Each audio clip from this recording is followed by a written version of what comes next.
ESPN Motorsports coverage welcomes you live to Daytona International Speedway for the Pepsi 400. 4th of July weekend brings mostly cloudy skies to Daytona. The temperature is 85 degrees, and there is a 70% chance of rain, hopefully later this afternoon. We've reached the halfway point of the NASCAR Winston Cup season, and here are the point standings. Ernie Irvin with a 78-point advantage on Dale Earnhardt. Ken Schrader in 5th position is only 6 points out of 4th. The second 5 led by Morgan Shepherd, but Michael Waltrip, who is currently in 8th, has come from a season low of 22nd in the point standings. Hi, everybody. I'm Bob Jenkins. Happy 4th of July weekend, and thank you for joining us for our annual breakfast at Daytona and the running of the Pepsi 400. You know, there have been win streaks in the past. Harry Gant had a winning streak a couple of years ago. Mark Martin had one last year. This year, it's Rusty Wallace. He is going for his 4th consecutive win here today. But Daytona has not been a place that has been good to Rusty Wallace. He has never won here. As a matter of fact, his best finish has been a 7th. There are lots of factors when you come to Daytona in July, including the heat. With more on that, here's Dr. Jerry Punch.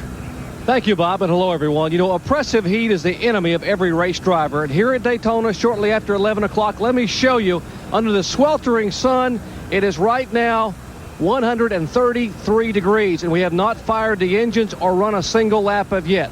Now, arguably, no driver adapts better to the hot, slippery race conditions than the man beside me. Last year's winner and today's pole sitter, Dale Earnhardt. But he remembers only twice in the history of this race, some 35 years, has it ever been won from the pole. The last one to do it, Kel Yarborough, way back in 1981. And also some anxious moments this morning. Yesterday, they had an engine come apart in the final practice. Didn't get to run the final practice.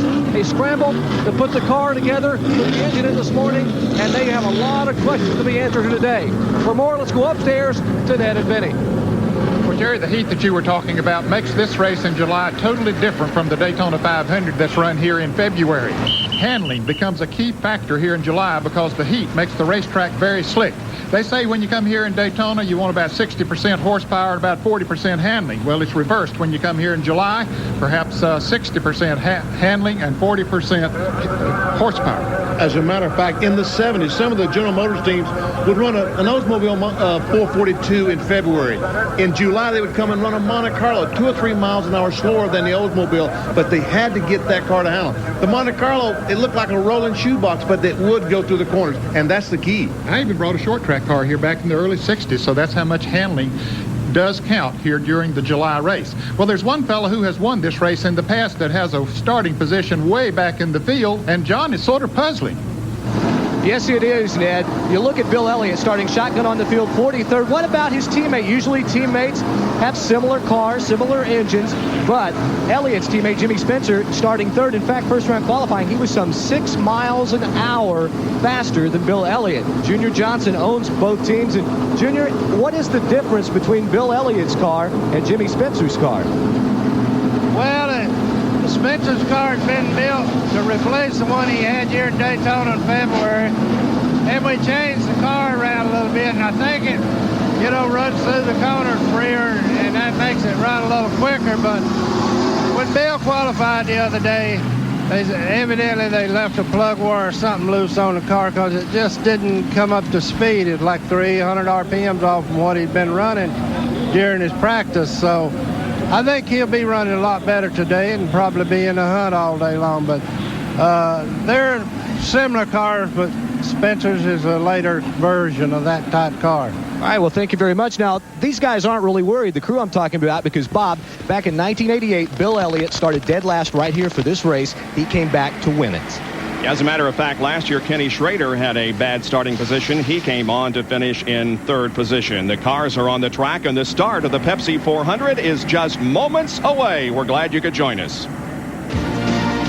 ESPN Speed World is being brought to you by AC Delco Automotive Parts. AC Delco, it's like buying time. By Pontiac and your local Pontiac dealer, we are driving excitement. And by Quaker State, the intelligent oil for longer engine life.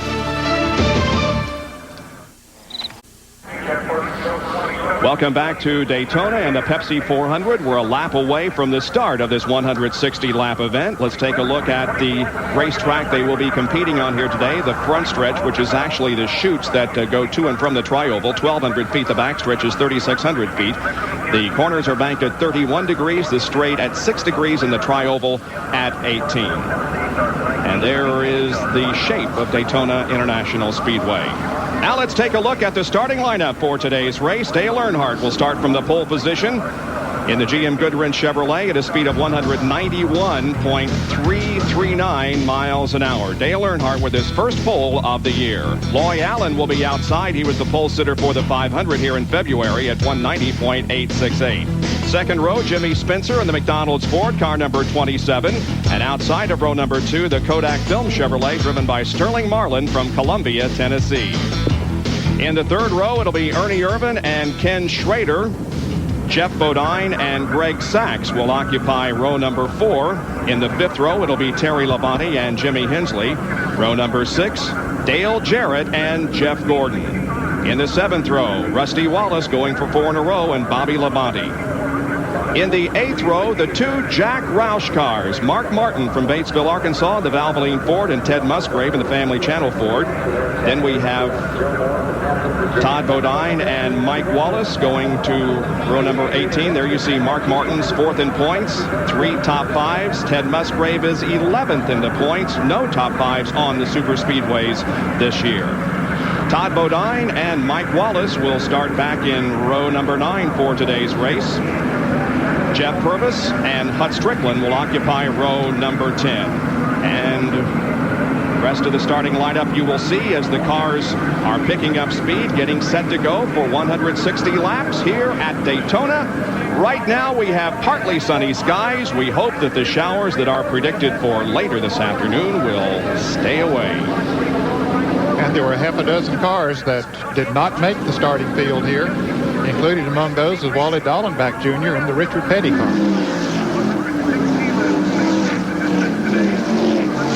There are the Petties. Richie out qualifying Kyle.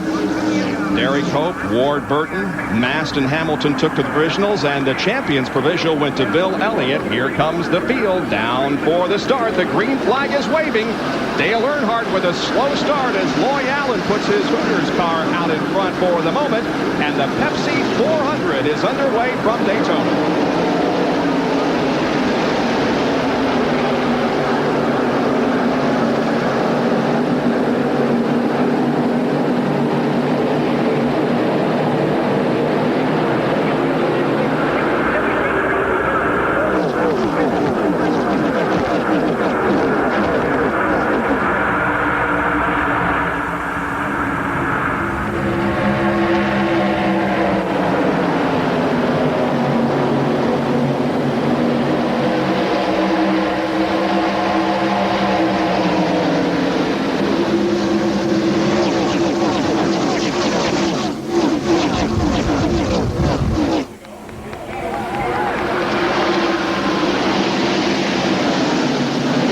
Ernie Irvin alongside the Ford car. He beat him back to the line by about a fender. Don't you know he wondered, why couldn't I have done that in February and won the Daytona 500? Loy Allen led the first lap. Ooh, some contact there between Allen and Jimmy Spencer in turn number 2. Allen led his first NASCAR Winston Cup race at Michigan. 7 laps, and he just led lap number 1 of this one. But now the field begins to shuffle about as Earnhardt has grabbed the lead. And look at the change of positions back of him. Well, Spencer had to back off when he got sideways there when he and Loy Allen got together. And when you back off of a restrictor plate engine, you're going to lose some position. It takes a little while to get the momentum back up. So they did a lot of scrambling passing him.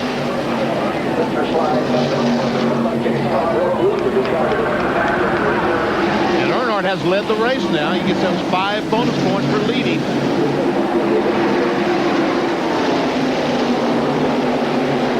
That's one of the reasons that Ernie Irvin has such a big lead.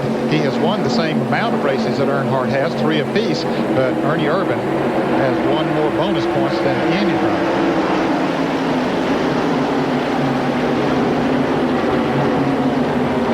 Irvin in 3rd. There's Greg Sachs running in 4th position. The battle for 5th between Jeff Bodine in number 7 and Sterling Marlin in number 4 as they again are in the banking in turns 3 and 4.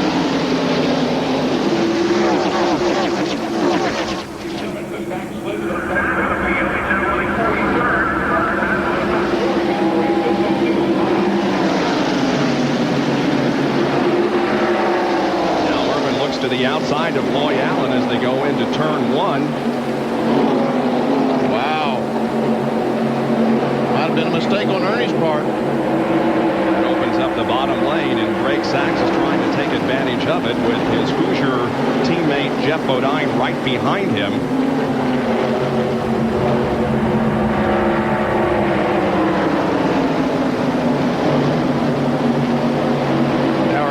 Up on the outside once again of Loy Allen. Allen stays to the low side this time. It might work a little better for him coming off of turn 4. Loy Allen did a nice job there, Ned, recognizing that Ernie was on the outside, giving him some room as he exited turn 4. Still a good battle for that second position. I thought Ernie was going to get it as they went across the starting line, but now Loy Allen battles back on the low side, and we have 3 Hoosier shod cars there on the bottom lane with Allen, Sachs, and Jeff Bodine. Here comes Brett Bodine, it looks like, making it 3 wide down the backstretch, and Jimmy Spencer will also go down there in the 27 car. Okay, somebody's got to give a little bit here. Greg Sachs does. He backs off in the car number 77. Jeff Bodine trying to follow it.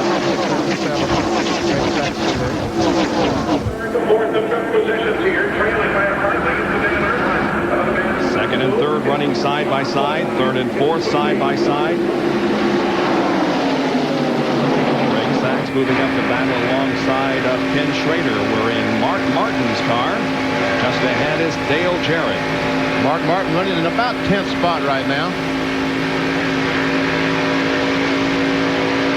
Mark Martin signing a multi-year deal with Valvoline to continue sponsorship on that car. Mark is running in 10th position down the backstretch and looking toward the 31 degrees of banking in turn 3. Here's Brett Bodine. Bodine is really making a move up through there and on the inside. Meanwhile, Irvin and Loy Allen still side by side. You know, Ned, it's pretty impressive that these cars running side by side are able to keep up with Earnhardt. Yeah. Or that Earnhardt isn't able to get away, whichever way you want to look at it. That's right. Yeah, normally when they run side by side, the car in front of them can pull away a little bit, but he doesn't have any help up there of any sort. They haven't started lapping any cars yet, so he has no room to draft on. So he does not have any help. Once again, they fan out 2 and 3 wide down the backstretch. There's the battle for second. Loy Allen in the Hooters 419 and Ernie Irvin in the Texaco Haviland Ford on the outside. This racetrack was pretty green. Had some heavy rains here last night and washed all the rubber off during practice and qualifying. In fact, we've had several heavy showers since practice began here on Thursday. So it's not too slick at this point, Bob, but it'll get slicker as time goes by. Now we're on top of Morgan Shepherd's Sitco Ford, and just ahead of him is Terry Labonte. And the 29 car, Steve Grissom, is slowing. He had a good qualifying effort, started 21st on the field, but the car is up high in the banking in turn number 2, and everybody is going around him. Steve Grissom, one of the rookie contenders in the NASCAR Winston Cup Series in 1994. Meanwhile, back up front, it is still Earnhardt leading with the field lined up 2 by 2 behind him. It's a flat tire for Steve Grissom. So he'll come in and get that tire replaced and go back in competition. Now Loy Allen breaks away from the 2 by 2 he had with Ernie Irvin. As we see a good battle here from Morgan Shepherd's perspective, a leg speed on the left and Rusty Wallace right in front in the Miller Genuine Draft. We're glad you could join us for our live coverage of the Pepsi 400 from Daytona. We'll be right back. At Daytona International Speedway in Florida for the running of the Pepsi 400. Steve Grissom is in. Let's go to the pits. Bob, Steve Grissom was his second pit stop. They took on right side tires the first time. This time the left side. They found nothing wrong with the right side tires. They had to pull the right front fender away. Also went back out, still felt a bad vibration. So now they've come in to change left side tires. And that is going to put the defending Busch Grand National champion at least a lap down. Yeah, he's already lost a lap and is just about to lose another one, Ned. Yes, he is. If the leaders go by him as he tries to get up speed going into turn 1, so he is 2 laps down. Tough break for Steve Grissom.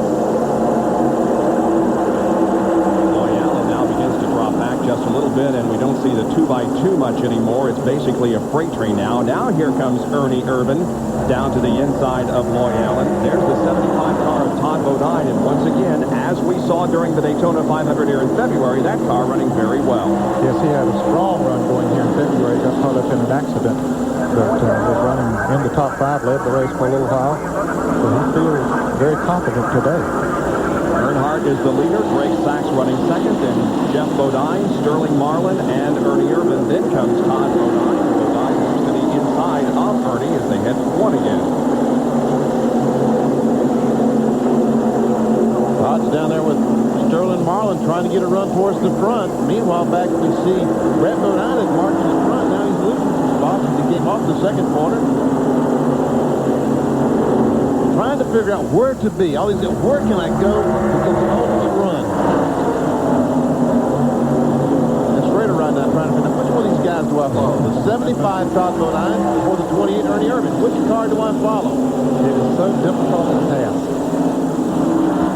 The cars run so close together, the speeds, and they don't have as much horsepower as they have without the restrictor plates, and they just sit there and hold them wide open, and then instead try to figure out which one they can go with that will give you the biggest boost.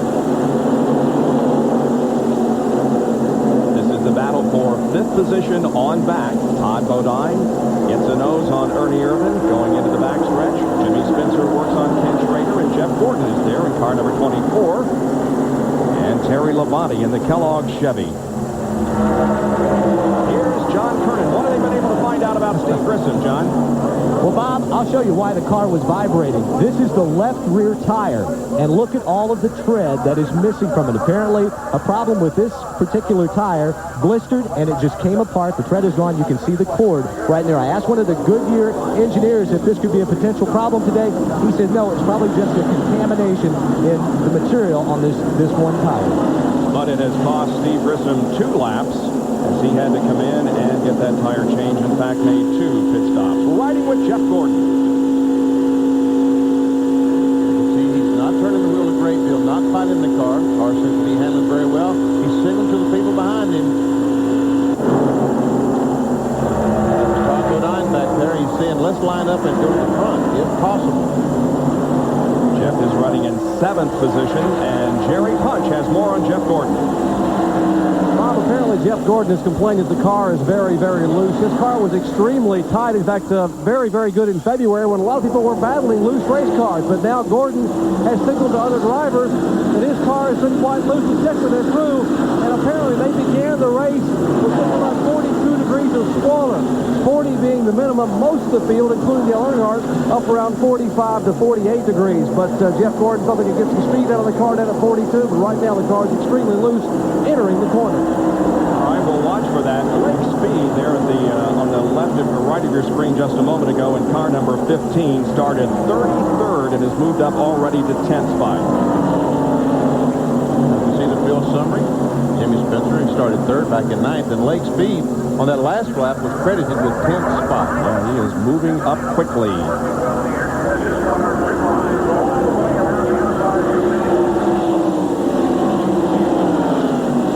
Rusty Wallace back in 28th spot, so Rusty is not moving toward the front as much as he had hoped. As a matter of fact, he's moving backwards Yes. a little bit at this point. He started 13th. There you see the only car not on the lead lap, Steve Grissom, who had the tire problem. He's 2 laps down. Is that Brett Bodine on the inside of this group? Yep. You see Loyal trying to pass somebody on the left side of our screen. Bobby Labonte is leading this group of cars. And Brett is falling back. Yes, he had moved up in the top 10, and all of a sudden he got in the wrong line of traffic and got shuffled back. He's running 16th right now, but started 22nd, so he has picked up several spots here in the early going. 17 circuits are completed at Daytona.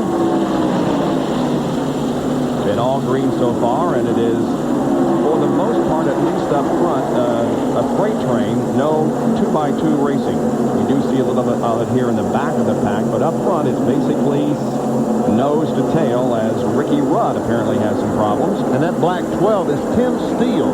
Once again, Chuck Bound is still trying to recuperate from the injuries he received at Pocono, and Tim Steele, for the second race in a row, is driving the Bobby Allison injury. It's Ricky Rudd in car number 10. The car just does not seem to be handled. It looked like maybe it was a little slow. I thought I saw puff of smoke when he went turn 3. He is definitely not going into the turns as fast as some of the others. We'll watch that. Ooh, a couple of cars get together there, bumped momentarily. That was Joe Nemechek, who almost had an encounter with Ward Burton, and Mike Wallace was also there.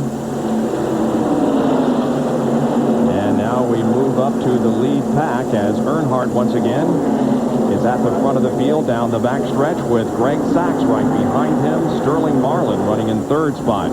Dale Earnhardt has won this event on 2 different occasions, 1991 and 88, and he has a total of 4 wins. Jerry, what's the problem with Ricky Rudd? Well, apparently Ricky Rudd just radioed Bill Engel, his crew chief, that apparently something has soured in the engine. Can you believe that they opened the season with a brand new team here at Daytona, finished 8th in the 500, hoping for even a better finish today? The engine really getting sour and sour more each lap by. So a tough beginning for Rudd here at Daytona. Looks like I put the kiss of death on the 12 car, Tim Steele. He is slow entering pit road. So Bobby Allison's car is down off the banking and on the apron of the track, headed for the pit area. Tim Steele, ARCA champion from last year, is moving slowly down pit road and will make the left-hand turn into the garage area. Wow. Tough break. Not only for Tim, who's trying to prove himself, but for the team, which has had so much tough luck this year. Don't have a major sponsor on the car, and Bobby Allison Motorsports has had a tough time. Dale Earnhardt leading. He's the defending champion of this event. Led 110 of the 160 laps last year. The number 8 car of Jeff Burton, now 10th after starting 27th. And he is the top rookie contender. Mark Martin just behind him in the Valvoline Ford. We ride with him down the backstretch. Lake Speed just ahead of Jeff. You can hear the in-car temper. We can hear the engine in Mark Martin's car.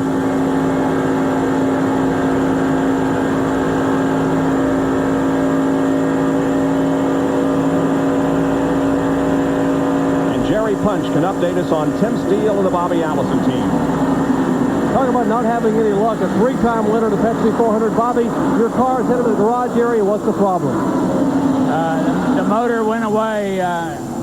Just no warning.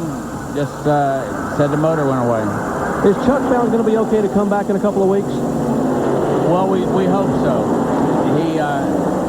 When that guy wrecked him at Pocono, it did hurt him worse than we thought it did. And, just been really unfortunate for him.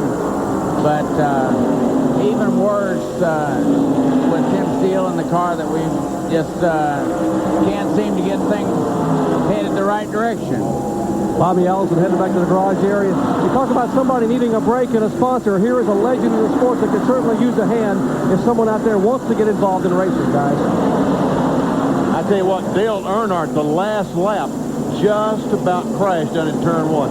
He went in on the bottom of the racetrack and went directly to the wall. I thought he was going to run into the wall, but he saved it, and Greg Sachs had to back off the gas to keep running in the back of Earnhardt as he faltered control and lost 3 spots.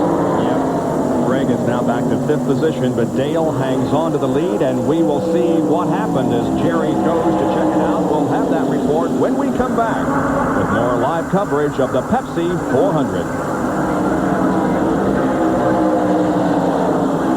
Going on, there are your top 5 cars, and Sterling Marlin, who won the Daytona 500 here in February, is trying to inch his way ahead of Dale Earnhardt. As per usual, not willing to give an inch. Well, Benny Parks mentioned that Earnhardt's car had been going high here in turns 1 and 2, and Sterling took advantage of it the last time around, pulled up beside of him pretty easy. But once he got up beside of him, he could not go any farther. He got side by side, so that just made it that much tougher for him to pass. We're a little more than 25 laps into the race right now, and these cars are starting to get loose, Ned. I think starting to get loose going in the corner. And Jerry punches with Andy Petrie. What's Earnhardt's problem, Jerry?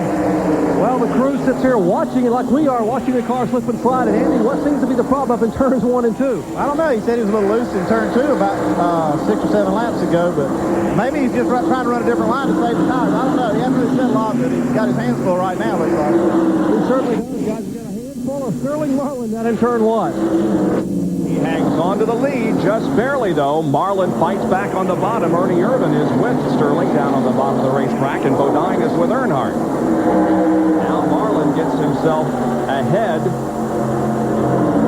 And this has allowed the other group of cars to catch up, Bob. When they were running side by side, there were 5 cars that pulled away from the others, but now they have caught up, making it a 11 cars, Ned. Okay. Now, this is exactly what Earnhardt didn't want to happen. That's why he struggled. He wanted to stay out front to keep these cars behind. He did not want in a group of cars with a loose race car as they steer that air. He's going to have bigger problems trying to maintain control. Earnhardt and Irvin run side by side, allowing Marlin to stretch out his advantage. 11 cars are in the lead draft.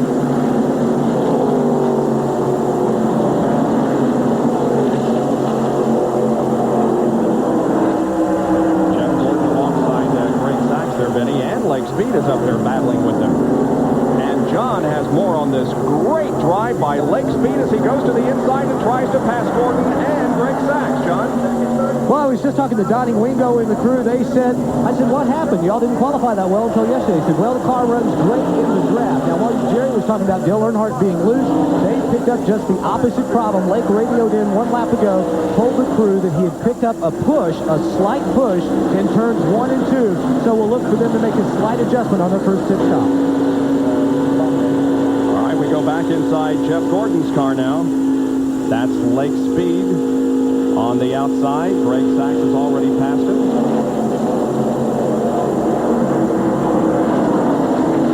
Spencer squeezes in between 2 cars. He knew just how much room it took for that Ford to get in there. I thought he did, and he put her in there. Didn't have an inch to spare. Now Jeff Gordon will fall in behind Jeff Burton ahead of Mark Martin. And that's Mark Martin's in-car camera.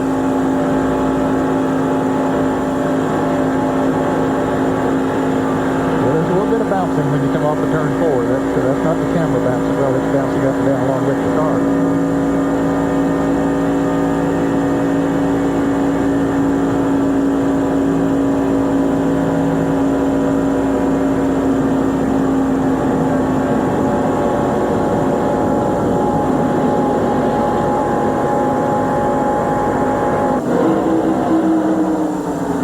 Things have worked out pretty well for Dale Earnhardt because there's no one right behind him to get his car loose. You see Jeff Bodine in the next car, but he's 2 or 3 car lengths back.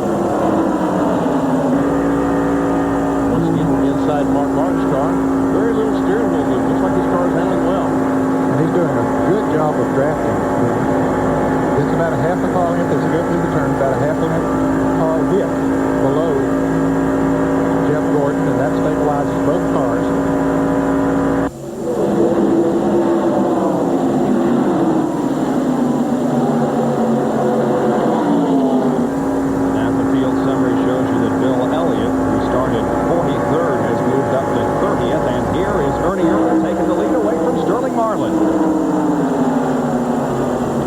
That look easy. He saw a weakness on Sterling's part coming off of turn 2 there and just slipped right up beside of him.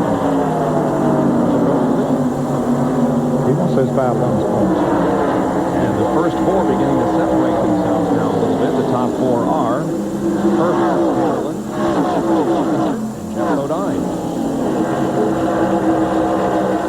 Jimmy Spencer back there in the 5th position.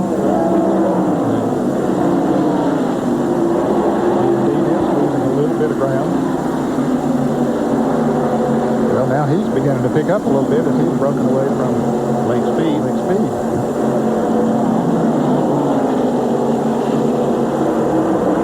Jeff Bodine making a move here on Earnhardt, and that'll tighten him back up again because that group of cars running single file. Bodine does make the pass, but that gave them a little bit of extra air and picked them right back up to him. Sterling Marlin staying within about a car length or so of leader Ernie Irvin, and Marlin finished, of course, first in the Daytona 500 and second at Rockingham in the first two super speedway races of 1994, and he has had no top fives since then. Earnhardt has lost about 10-15 car lengths, so that loop problem is probably getting a little bit worse as time marches on.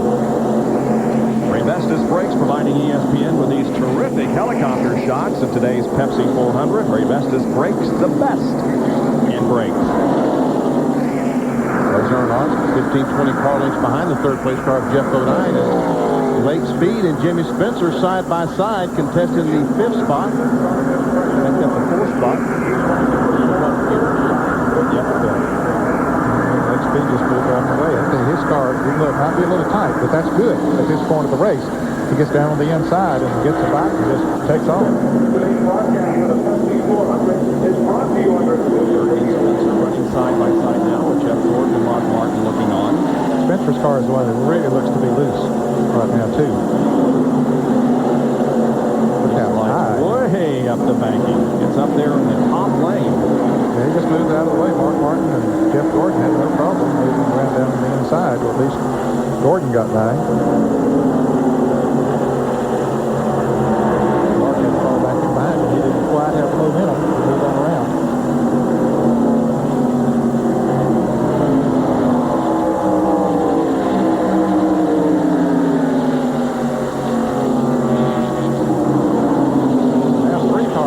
Away from the pack. Ernie Irvin, Sterling Marlin, and Jeff Bodine. Ooh, they're three wide coming through here as Earnhardt goes up top of Lake Speed. There are your lead trio, Ernie Irvin, Sterling Marlin, and Jeff Bodine. Irvin has 4 restrictor plate wins with 2 here at Daytona and 2 at Talladega. We'll be right back.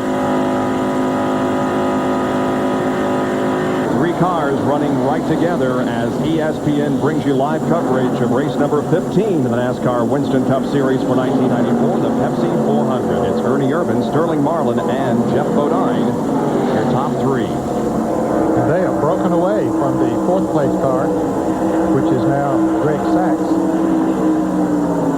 Here comes the second group from 4, 5, 6, 7, 8, 9, 10, and 11 as Mark Martin finally does pass Jimmy Spencer. Ken Schrader is running in 11th position at the tail of this lead draft. About 5 laps ago, Ken Schrader had lost the draft of this group. He was about 2 seconds behind them, but now he has caught back up to them. There's our lead group and our second group. Bob just told you. Now there's another group. Let's see Schrader closing on the back bumper off Spencer. Now let's go back and check on another group being led by 12th place runner right now, Dale Jarrett. They were really tight a few laps ago, Bob. Jarrett was leading a pack that included Terry Labonte, and there we see Todd Bodine right behind Jarrett. They've sort of broken away from Jeff Purvis and Morgan Shepherd, and Labonte's car got off the loose. Ted Musgrave is back there. They're not doing a real good job of drafting. They're not staying close enough together, but about 3 laps ago they were. There were about 7 cars that were very close together. Bodine in 75, and Jeff Purvis in the country time car is next, right ahead of Morgan Shepherd. Now here comes another group of cars.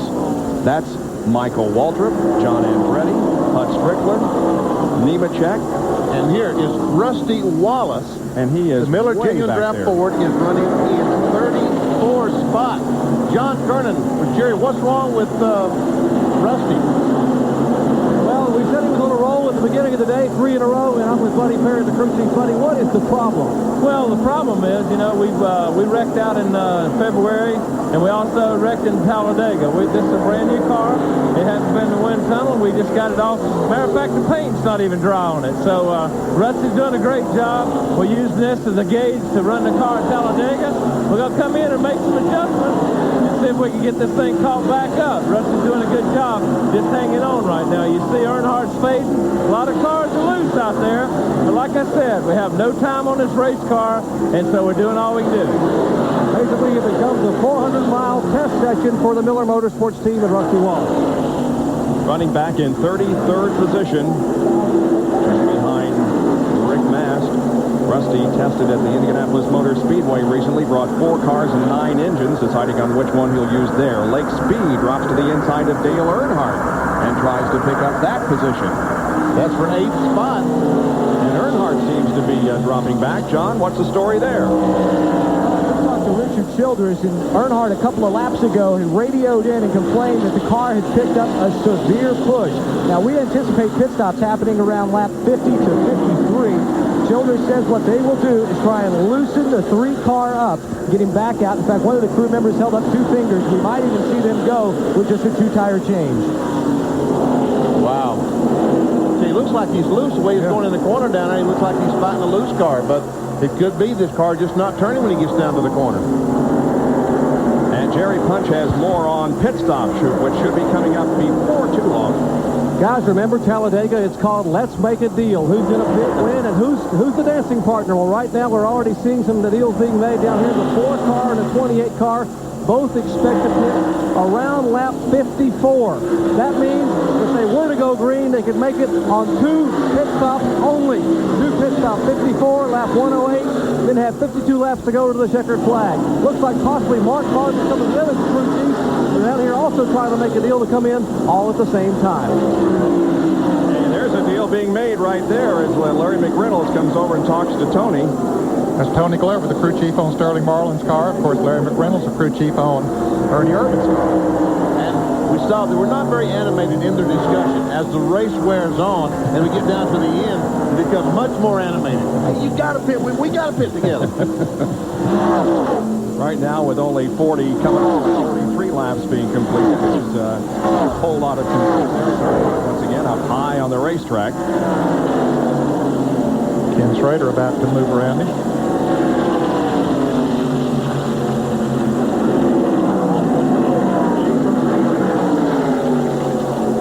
Ken Schrader, although not stealing a whole lot of headlines this year, has had a great season. As we told you when we came on the air and showed you the point standings, he's 5th in the points. But what, 6th behind 4th place Mark Martin? Ken Schrader is having a great season for Hendrick Motorsports. We'll be back with more live coverage of the Pepsi 400 in just a moment. Irvin is your leader. Ernie Irvin, Sterling Marlin, and Jeff Bodine are your top 3 as we rejoin us for lap number 46 of the Pepsi 400. Ray Brakes providing helicopter shots of today's Pepsi 400 race action. Helicopter hovering high above and giving you a perspective of not only the action on the track, but the tremendous crowd that's turned out here on a typical hot and humid day in Florida. And there is the 23 car of Hut Strickland that has apparently, well, an engine or something has gone wrong because he's going very slowly. He could have run out of gas, Bob, but it's a little bit early with the restrictor plate engines. They don't run nearly as much gas. If they were not running restrictor plates, we would have already seen the entire field in the pits. But, you know, it's possible that he could have run out of fuel.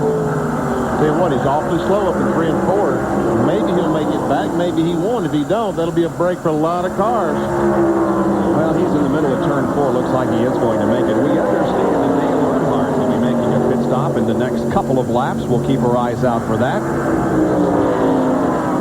As Strickland's car has now made it off of the 4th turn onto the entrance to pit road. Here they are.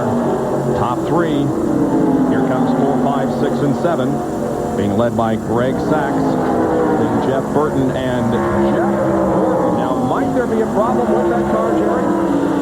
Exactly, Bob. You've heard of the term hot shoe. Well, how about hot foot? Gordon's car is loose or tight. What's happening is his right foot is burning. They are going to come in on their regular pit stop here in just a few laps and put this pad over his shoe to try to keep his foot from burning. He is moaning and complaining. In fact, yesterday in the final practice session, we took our little temperature gauge and shot the floorboard after 20 laps. It was 151 degrees down at the driver's right foot. That's hot enough to fry an egg, isn't it? Or your foot. I don't know how they're going to get that piece on his foot. I mean, they have a window in the right side of the car, and I don't know how they plan on doing this unless they're going to take the window out and someone dive in the car with him. Because with him strapped in the way he is, he can't lean down to do it. No, he can't reach down and do it. Well, Hut Strickland did make it back to the pits, but they have a hood up on his car, so apparently it was not out of fuel. They haven't even attempted to change tires or anything. Here's Mark Martin now looking ahead to Jeff Gordon, and pit stop should be occurring here momentarily. That's the completion of lap number 49. And see the windshield, see how Jeff Gordon's car is going up? That's a Lexan windshield. It's not glass. That's why the picture distorts every once in a while. Yep. Let's look at the telemetry here. Tachometer on the left and the speedometer on the right.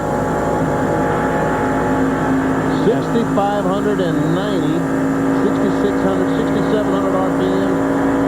Man, oh man, see at the short track we're accustomed to seeing like 8,500. Here about 7,000 RPMs, 192 miles an hour. On the right there, you see the red. That is the highest that they achieved, so 65.13. And here comes Harry Gannon for a pit stop. Harry starting his final race ever at Daytona. Now that we're into the second half of the season, every track that Harry competes on will be his final performance at that particular venue. 4 tires. Harry got a 1957 Chevy convertible last night. He traded for one of his race cars. And here comes Brett Bodine in for a pit stop. Now we are beginning to see the pit stops being made under green here with 50 laps completed. John Kernan can see it. Brett Bodine in. It looks like it's only going to be right side tires for the Quaker Straight Ford. They also bumped the spoiler up. Apparently the car just a tad on the loose side. Also tape on the front nose. Bobby Labonte brings his Pontiac in. Yes, it's a 2-tire change, and Brett is down and away. Labonte in for a change. It's going to be a 4 tires as they will take the lug nuts off on the left side. Also 2 cans of gasoline. We expect a lot more crews coming down as they swing around to the left side. Now Jimmy Spencer is also in further down pit road. They make a chassis adjustment on Bobby Labonte's car, and Loy Allen also coming down pit road. So is John Andretti. Lake Speed is in. Jeremy Mayfield, Bobby Hillen, Derek Cope. He is overshot or something. Ned's microphone isn't working, so let me tell you that Derek Cope overshot his pit. Couldn't find it. He's got to go all the way back around to find his pit. Jeff Gordon comes in. Kyle Petty is on pit road. Jerry Punch will call Jeff Gordon's pit stop. Here he comes. We'll see if he puts that thing on his foot, Jerry. Well, the bad news for Jeff Gordon, they have told him under a green flag pit stop, this is, they will not have time to put the pad in. As Benny Parsons mentioned, they had to take the right side window out and take the net down. The window net has a clamp. They told Jeff, if we get a caution flag, we'll hand you the pad to keep it on. All they do right now is change right side tires, steer it, grab the motor, he puts it back in gear, and he is down and away. Swing around the left side. It's a 4-tire change for Dale Earnhardt. They've also taken a rubber out of the right front left-hand side. Earnhardt has a little bit of sheet metal damage on the left front of his nose. Apparently, Earnhardt had gotten into somebody, but it doesn't look like it's serious damage. Now, here come the front 3 as Irvin, Marlin, and Bodine all come to... Oh, and we have a near crash on pit road as Ernie Irvin and Todd Bodine ran into each other. What happened, Jerry? Well, contact. It was the front end of Todd Bodine's car. The left rear fender on Ernie Irvin's Cavalier Ford is crumpled in. The crew now never faltered 1 second. They have already changed right side tires. Now left side tires going on. Meanwhile, they have likewise changed left side tires on the Kodak Chevrolet. Here is Ernie Irvin down and away. They finally pulled the jack on Sterling Marlin's car, and he will head down as a tire rolls across the middle of pit road. Rusty Wallace will dodge the tire as he breaks his car in for his first pit stop. Has made it to the grass, so it's not a threat to be hit. Rusty Wallace getting service on his Miller Genuine Draft Ford. And here is what happened as Bodine and Ernie made contact. Todd Bodine is leaving the pits. Ernie Irvin's coming in, and they do make contact. And I tell you what, that tire, let's watch one more time. As Ernie's trying to get to his pits, Todd Bodine is trying to leave, and folks, that could have been some serious damage. And you know, I think this tire out there, no, someone has walked out there. They're going to get that tire with green flag situation going on. But meanwhile, Burton is slow up at 3 and 4. And this could be a caution, as it looks as if that car will not make it back to the pit area. I said 3 and 4. Is that turn 2? It's over in turn 2, so he's got a long, long way to go. And as you take a look here on the right, let's point this out, guys. Some improvements to Daytona. That is a concrete wall and catch fence they've constructed to keep people out of the lake. Dick Trickle is in with new sponsorship. Skybox International on that car. Jeff Burton is just now leaving the pits. The Rebestas Ford, he was leading the race, and the caution flag is out. The caution comes out on lap number 54. The first of the day, and it's because Ward Burton is stopped over at the bottom of turn number 2. We presume the Hardy Chevrolet is out of view. Back with more live coverage in a moment. Out on the racetrack, that is Kyle Petty, whose mellow yellow Pontiac. And Loy Allen is right behind him. Maybe they're waiting for the field to catch up. I guess they are. Yeah. I think that's the case. However, Ward Burton was the reason that the caution came out, and that was because his car was stopped over in turn number 2. So, while his car makes it back to the pit area, we'll take another break and be right back.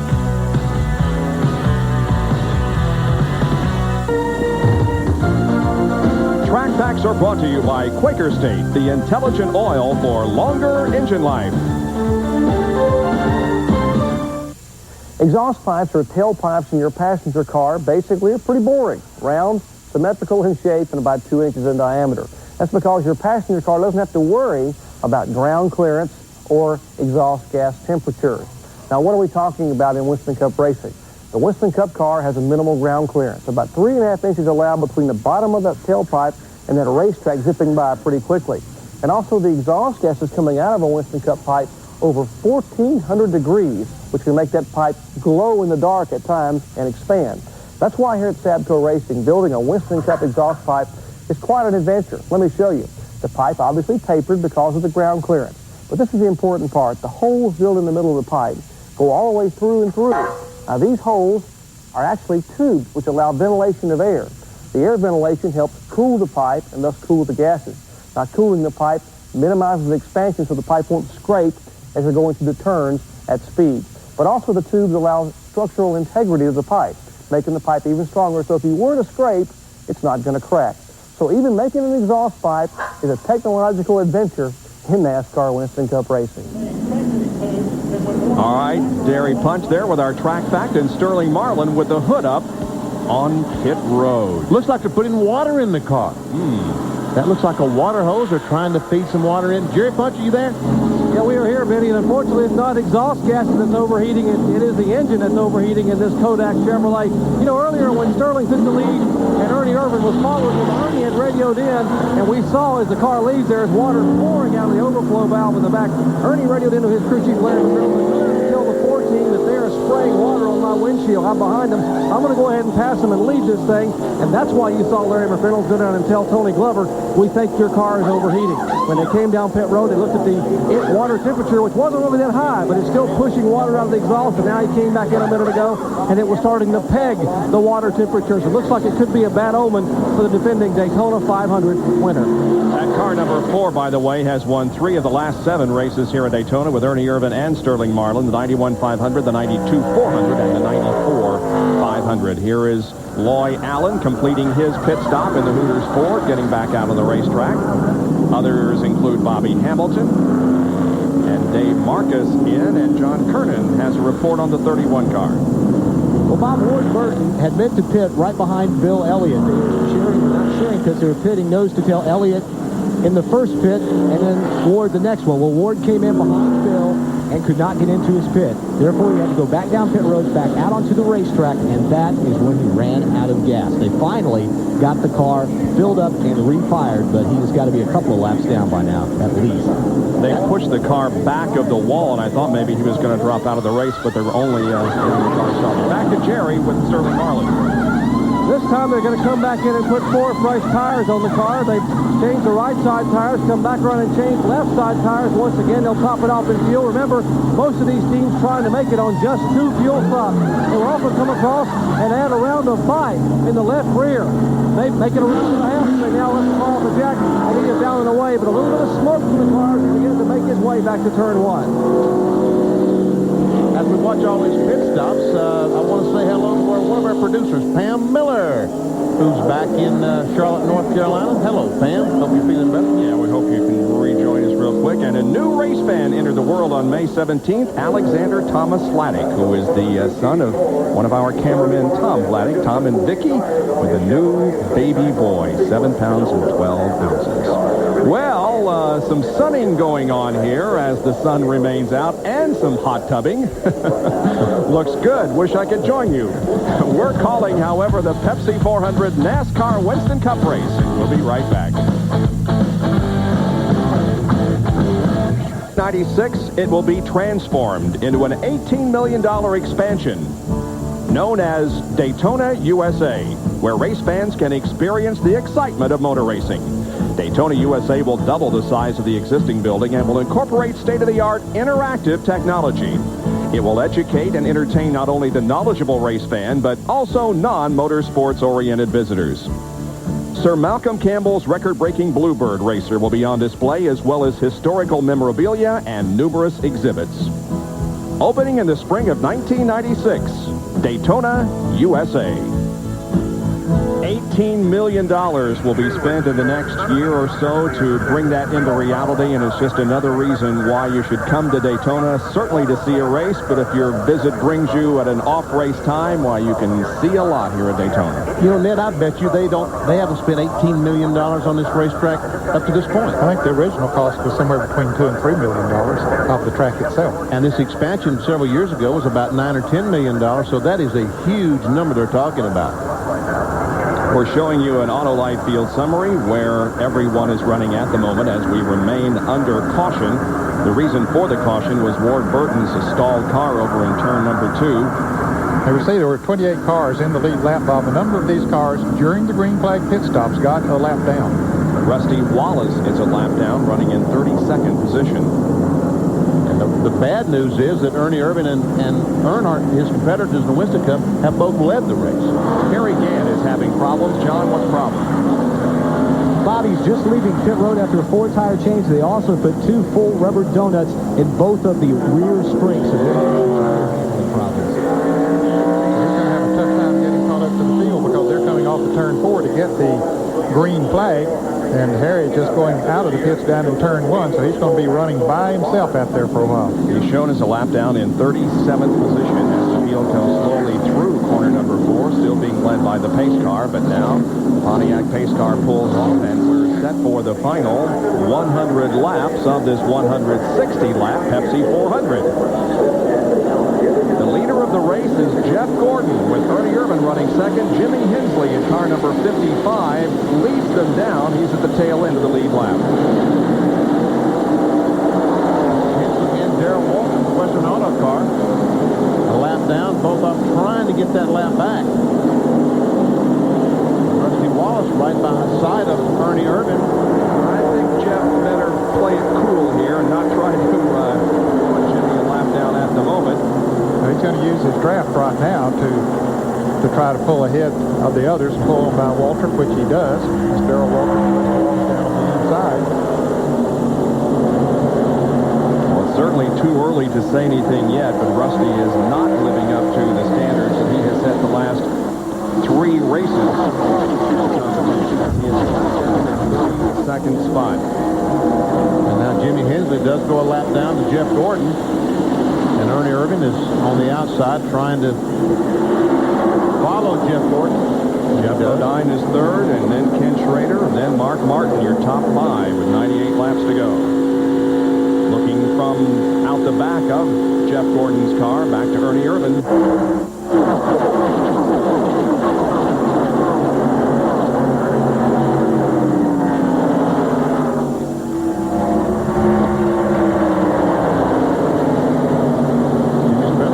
Donald's car, great run today, and there's Derek Cope. Fingerhut car, he's a lap down as well. Yeah, he missed his pits, as you pointed out, Vinny, and had to go back around again, and that really cost him.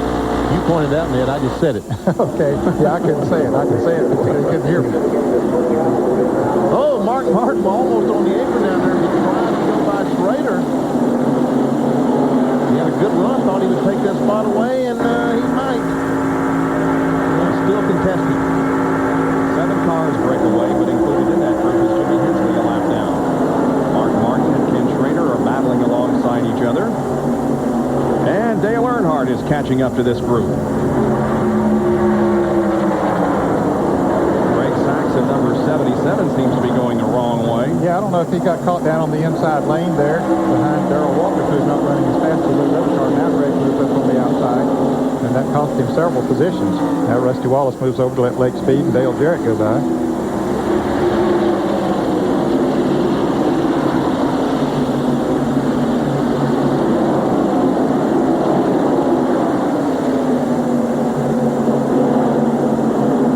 Is on the inside behind Darrell and Steve Grissom. And here goes the lead. Ernie Irvin trying to take the lead from Jeff Gordon. He does it.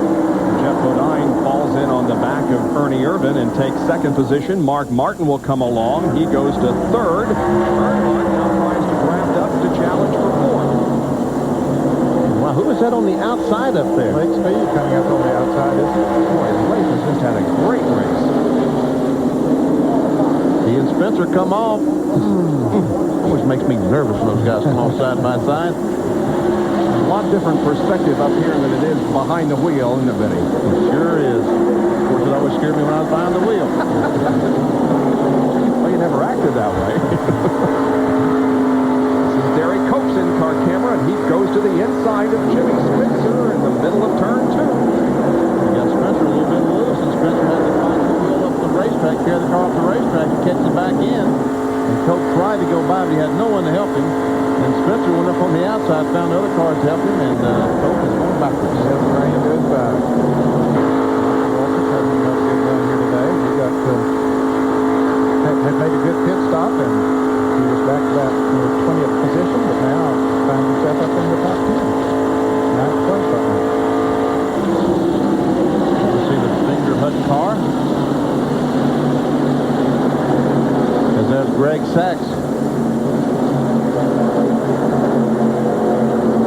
There's Michael Waltrip in the number 30 car. As Ned said, a terrific year. In 93, he was 22nd in points at this point in the season. Now he is 8th. And as a matter of fact, his lowest position in the points this year has been 22nd, but he has really been putting together some consistent finishes of recent. He ran well here in the Daytona 500 and crashed up in turn 3 with Todd Bodine and Jimmy Spencer, and you can think Ted Musgrave's also in that big crash. Whoa, baby! Like I say, Spencer knows exactly how long that car is, and I guess. He misjudged by about a quarter of an inch that time. He had the back end hung out, didn't he? Michael Waltrip, Dale Jarrett, and Ted Musgrave there in the middle of your screen. One thing about it, Ned, they're running 2 distinct different grooves. Some of the cars on the bottom of the racetrack and other cars right on the top of the racetrack. So now your car is set up and how it's handling. Bill Elliott, he's right up there in 13th position. I believe he's moved up to 12th now. Guess what groove he's running, folks? Elliott started scratch on the field in 43rd position, took a champion's provisional to get into the field, didn't even participate in second day qualifying, made the option before it. He's moved up well. Highest position has been 11th. He has not led a lap, but he is doing as Junior Johnson suggested, having a good run, moving up. He is a master at drafting. John Curtin has more on Bill Elliott. Well, Bob, Bill's contract with Junior Johnson is up at the end of this season, and all the speculation leads everyone to believe that Junior is headed back to or not Junior, but Bill is leaving Juniors to head back to Dawsonville to form his own team along with Ernie Elliott. But Bill is asked by many members of the media if that is a distraction, if he's already looking forward to next year. Bill says absolutely not. In fact, he believes he's more focused right now with the Junior Johnson crew because he's trying to help them work through the slump than he has been since he joined the team when he won all those races his first year with Junior a couple of years ago. But Bill says right now he is focused on what he needs to do to get a victory for Junior Johnson sometime this year. And of course he wants to do so for himself and his fans too, because he has one of the largest followings of any driver on the circuit, multi-time winner and the most popular driver, and he wants very much to give his fans a win too, to show that it's not just Bill Elliott that isn't winning. Ever see the Heilig Myers car, Mike Wallace? Running 14th, Benny. Wow. Pretty good car. Pretty good run for Junior Don Levin, Mike Wallace.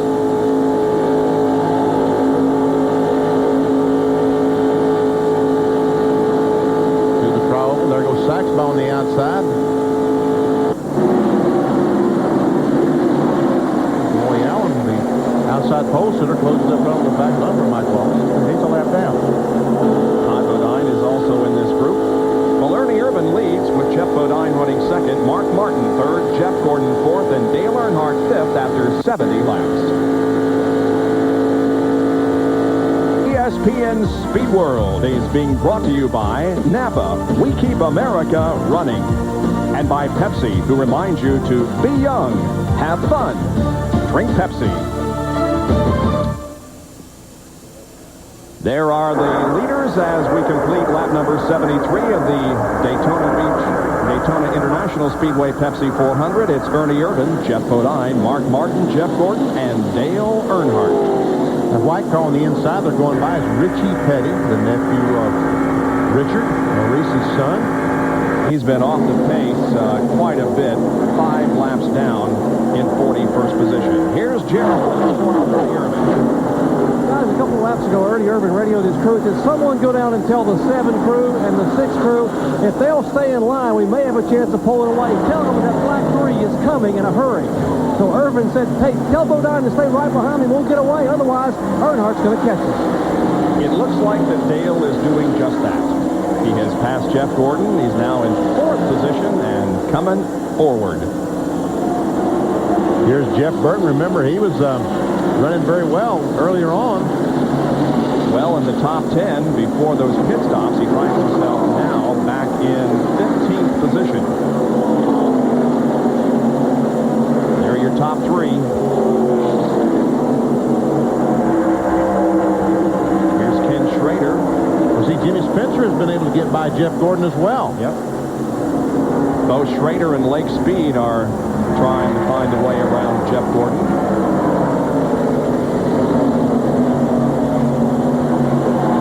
Coke there in car number 98 is running very, very strong. He's a lap down, but he's able to run with the leaders. As we look out his windshield towards Lake Speed.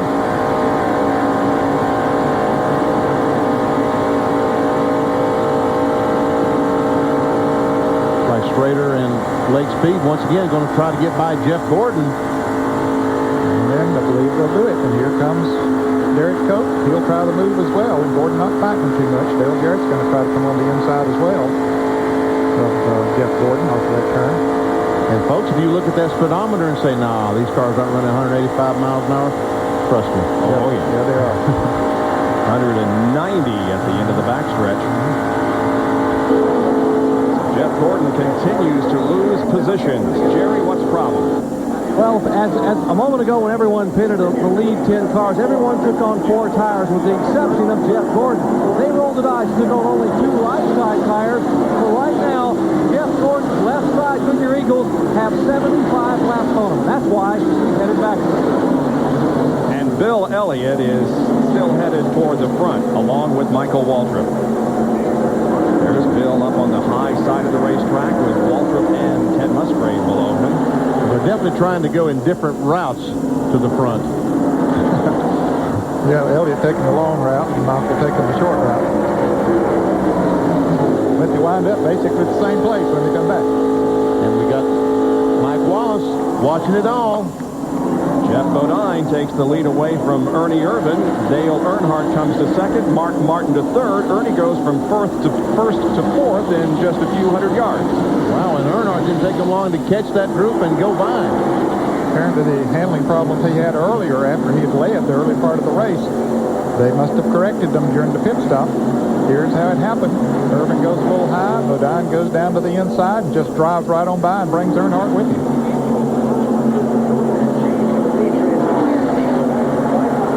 By the way, Richard Childress wanted me to remind all the GM Goodwrench fans that he is going to have open house at his shop in Welcome, North Carolina, July the 30th and 31st.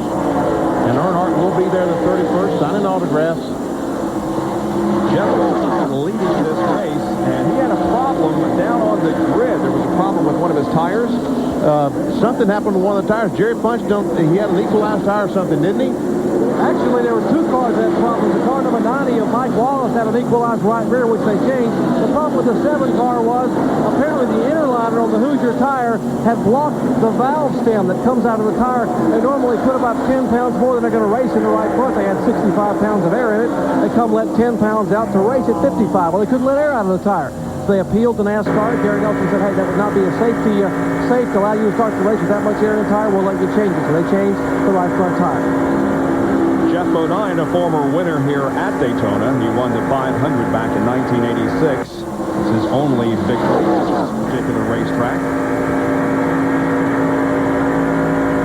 And there is Mark Martin, who's locked right in on the back of Dale Earnhardt, riding the draft.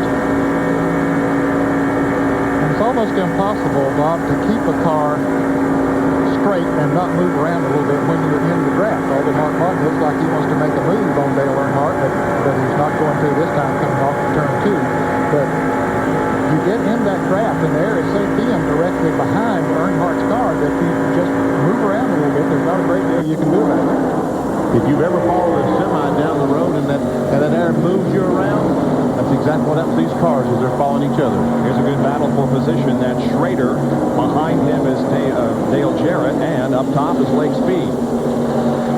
That's for about 7th spot, or 6th spot, I guess. Big 6. Jeff Gordon is also in that battle, having dropped back a few positions, but now seeming to run okay. And back up front, we have Dale Earnhardt looking to the inside of Jeff Bodine and possibly taking the lead away from him as we have completed half of the Pepsi 400. He didn't quite have enough run, and Mark Martin was not close enough to Earnhardt to go with him. So Bodine was able to maintain that lead. Jerry has an update on Ernie Irvin, who's dropped back to 4th now. Guys, a few laps ago, we saw Ernie Irvin lose the lead and go back to 4th place. That was actually by design. Ernie said the car was just too loose running up front with cars tucked right beneath his rear deck. And Ernie has a 48-degree spoiler. Remember, 40 is the minimum. The only car we could find that had the minimum spoiler on the rear of the car was Jeff Bodine. He was at 40 degrees. And yesterday in the morning practice, Dale Earnhardt knew that Bodine had a 40-degree spoiler, was able to put his nose right underneath the back of the X-side Ford and make Bodine so loose he was able to make the pass. We're going to see if he can pull it off once again. Bodine is able to stay there today. There we see Spencer in 5th. There's our 6th, 7th, 8th, 9th, 10th. And on back. And on back. Ted Musgrave, the Family Channel car on the inside, trying to make a move. Now maybe Mike Wallace will be there to help him along. As Jeff Burton gets hung up on the outside, riding with Derek Cope.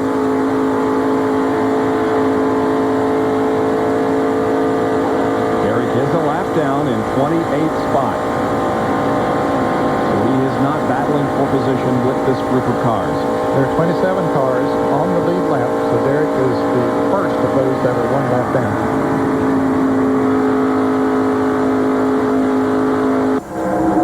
Here comes Ernie Irvin trying to take over the 3rd spot from Mark. Does. And Jeff Bodine is trying to get some draft off here again. Is that what he's doing down there, Ned? Exactly what he's trying to do, but Earnhardt's going to try to take advantage up on the outside. Bodine gets some draft off of Harry Gant, picks up a little speed, beats Earnhardt into the turn. You can see that he did gain about a car length advantage by moving down and getting the draft off the Scope Bandit to help him go down the back straightaway a little bit faster. And by the way, Harry Gant is a lap down, maybe 2 laps down now, I believe. He is in 37th position.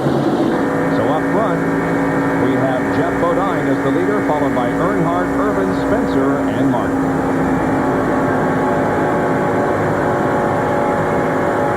Welcome you back to Daytona International Speedway and the Pepsi 400 as Dale Earnhardt grabs the lead from Jeff Bodine, who got way up high near the wall in turn number 2. That might be one of the cases of Earnhardt going up there and taking the spoiler off of Bodine's car and made him go very high, and he's going to lose more than the lead.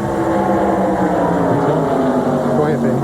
Jimmy Spencer pulled out behind Ernie Irvin, trying to get a draft going. It looks like Ernie's going to be able to make it, but Bodine all of a sudden, he looks like he has completely lost the handle now.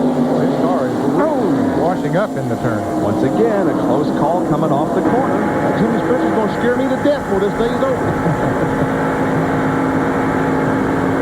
Fighting with Mark Martin. Falling in behind Jeff Bodine.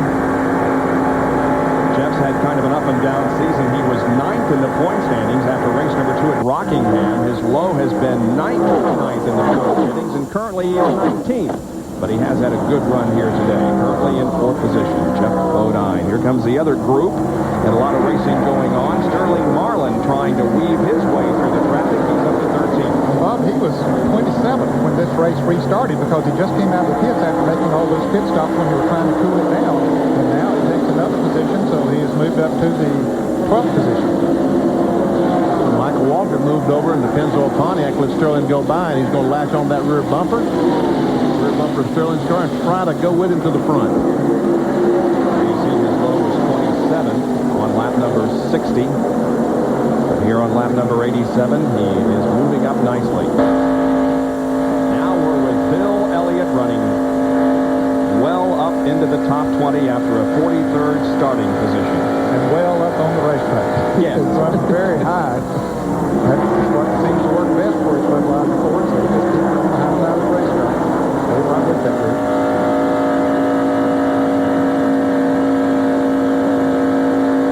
Wide open, never backing off the gas.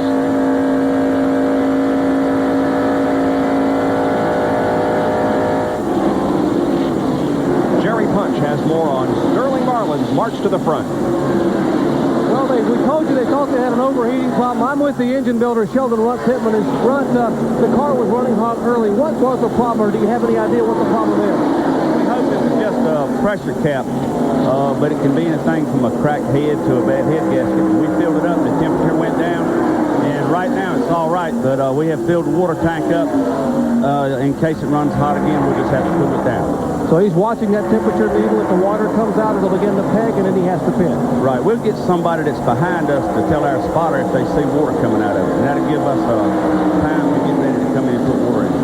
So watch the right rear of that 4 car, the Kodak Chevrolet. That's where the overflow valve is. That's where they are watching here in the pits, as well as their spotter looking for any fluid coming out. And apparently some of the spotters have confirmed that indeed there is water coming out of that car. Now back up front, Ernie Irvin takes the position from Dale Earnhardt, and Ernie reassumes the lead. Stays right down on the bottom of the racetrack. Earnhardt's car washes up and will stay on the racetrack, and it allows Irvin to take the lead. Here's Jeff Bodine and Mark Martin running side by side. Bodine trying to take over third. Good run, does it.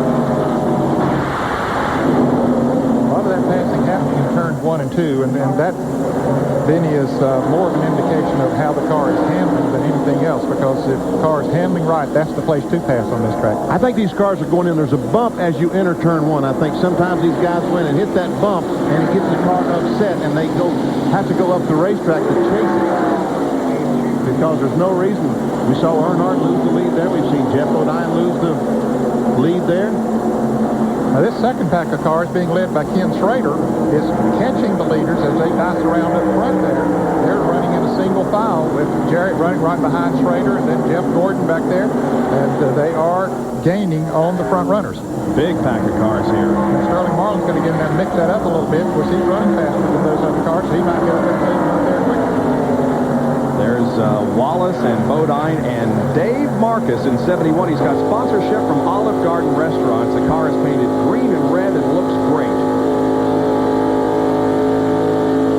And lap down in 27th position. He's the first car on the lap down. He just went a lap down just a moment ago. Sterling Marlin, the orange car, the Kodak Film Chevrolet on the inside of Lake Speed.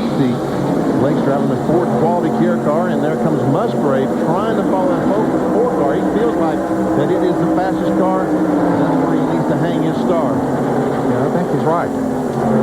Here's another Auto Light Field summary. Watch for your favorite driver. See where he is running. I'm sure there's going to be some disappointment for you Rusty Wallace fans, because Rusty has not gotten on track yet. As we look at 16 through 20, still we don't see Rusty Wallace.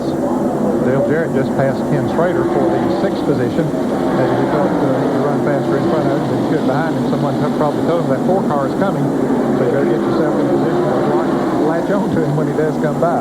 There we find Rusty in 34th position, a lap down. Burton has been in and out of the pits. He's 8 laps down, and a couple of cars have dropped from competition, including Richie Petty. Jeff Gordon drops to the low side of the backstretch, trying to get past Kenny Schrader, and he may be able to do so because Marlin joins in the draft on the bottom. And Sterling Marlin has a very fast race car, as it was in February when he won the Daytona 500. Well, he said that he felt that he had always Ronnie Chipman, who we saw there a moment ago, build great restriction plate, and he builds great engines, period. But Sterling said what helped him to win the Daytona 500 was handling, and he said yesterday, he said, we got the handle back, said we think that that's going to make this car be very strong again today, and apparently he's right. Schrader seems to be losing positions here. There goes Lake Speed. There has been some side-by-side racing in this group, which has allowed the front 4 to pull ahead. With Ernie Irvin still leading, and Dale Earnhardt in second, Jeff Bodine is third, then Mark Martin and Jimmy Spencer, and a crash has occurred. It's over on the backstretch. John Andretti has crashed, although the car is still running. And the caution flag does come out right now. Another caution flag. Our first caution of the day on lap number 94, so we ran nearly 100 laps. Our second caution, first one for a crash, I should say. It comes on lap number 94, John Andretti, driving for Billy Hagan, encountering a problem on the backstretch, but the car is running okay, or at least it's running well enough to make it back to the pits. Let's see if we can see what happened. Down to the inside, and there was in a pack of cars there. Terry Labonte goes by, and see those roof flaps go up? Yep, they work. When he got backwards, then they went back down. Keeping the car on the ground and slowing it to where John could get it headed in the right direction and just drive away. Yeah, I think the roof flaps did a great service to him there, as they have so many times in the past. I'm sure that all the cars will be driving into the pits. Well, this caution comes at a pretty good time, doesn't it, guys? 94 laps in, but if they stop now, they're probably going to have to one more time before we get the checkered flag. Hey, Ernie Irvin is not, the pits are not open. Yeah, pace car is not out there yet, so the pits are closed. We'll be back with more of the Pepsi 400 in a moment. As you rejoin us, the procession comes down pit road. All of those on the lead lap now able to pit during our second caution of the day. Our triple split. Ernie Irvin on the top, Dale Earnhardt in the middle, and then Jeff Bodine. Jerry? Ernie Irvin's crew is going to try to fix a loose race car. They are pushing up on the rear spoiler. They will change all 4 tires. Remember, Irvin had complained the car was so loose he could not lead with the car. He had to fall back in the draft. Now he hopes that the spoiler is pushed up to about 50 degrees. He may be able to lead back upstairs. Earnhardt looks like he's going to... Well, Irvin gets out first. Earnhardt got out first from where they were there. His was just a little faster. Ernie Irvin with a 19-second pit stop, and Dale sick of the watch slower than that, and Jeff Bodine with a 21-second pit stop. But a call to the Mark Martin crew, the Valvoline crew. They came out second in front of Earnhardt and Jeff Bodine. So good job, guys. There is Mark Martin. That's probably exactly what he said to his crew right now. Yep. Good job, guys. Well, the reason we are under caution is an incident on the backstretch. Wouldn't call it an accident because John Andretti, I don't believe, hit anything, but the car got sideways coming off the second corner. It slid to the inside of the track, got down into the grass, but John was able to get it headed in the right direction and keep it away from any wall.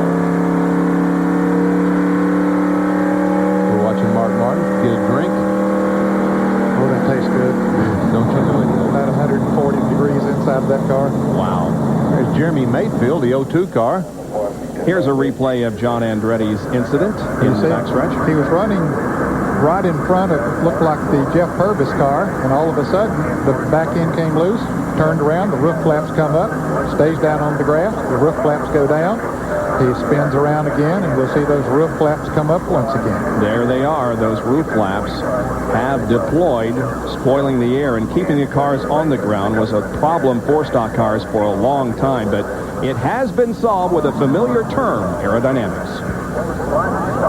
In the past few years, the buzzword in Winston Cup racing has been aerodynamics. As air goes across these very slick race cars, it creates downforce.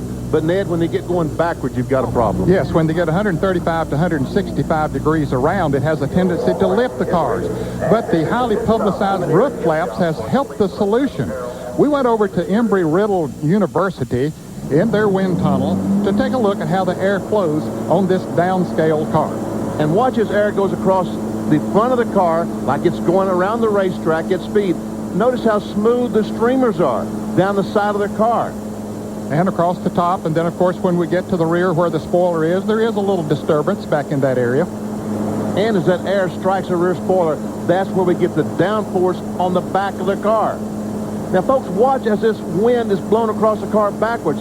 Look at the roof of the car, just how smooth those streamers are. That is a problem because that is creating lift on the roof of the car. The higher the wind velocity, the lower the air pressure is. And there you can see the danger zone at 130 to 165 degrees as this air goes across that quarter panel of the car and across the roof of the car. As the velocity picks up, it creates low pressure at the roof level. And Benny, the same low pressure that causes the lift causes the roof flaps to be sucked up. And as you can see, it disturbs the air passing over the roof. And that's exactly what we're trying to do, disturb the air so we set the race car back down on the track. Guys know what they're talking about, don't they? It's exactly the same principle of a wing on an airplane where you have to get up to a speed before the low pressure area is created and lift is given to the airplane. And that's how the roof flaps spoil that low pressure area and keep it on the racetrack. They've been working on that problem for the past 10 years, and they have apparently solved it. Rusty Wallace has not solved his problems here, however. He's back on pit road after 97 laps of the Pepsi 400. Has just come out. We are back under racing conditions on lap number 100 at the Pepsi 400. Ernie Irvin got himself a good jump when they dropped the green flag off. Mark Martin now beginning to close back in a little bit on him. As Benny said, Mark Martin made a great pit stop. Came out in second place. You see Bobby Labonte, he's a lap.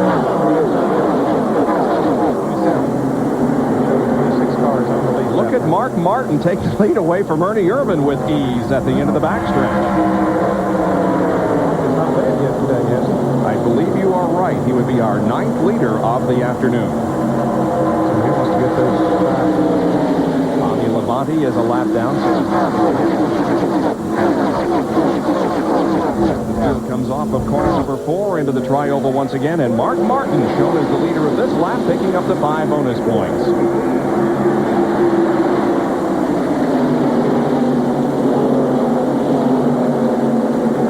By the way, John Andretti, who caused that most recent caution period, was able to remain on the lead lap. He's running in 24th position. We also might mention, Ned, that a couple of drivers, just before the green came out, came in to top off.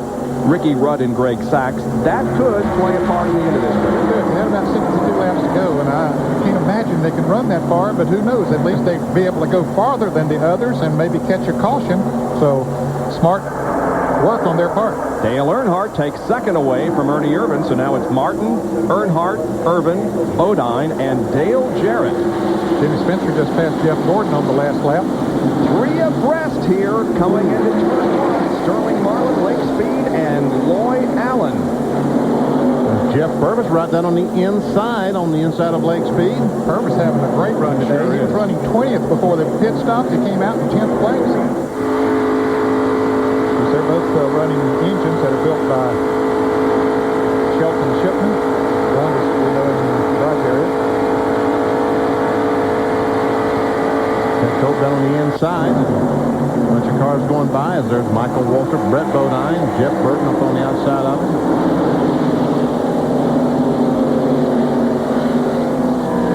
Jimmy Spencer and Jeff Gordon running side by side. Now Jimmy drops in behind Jeff.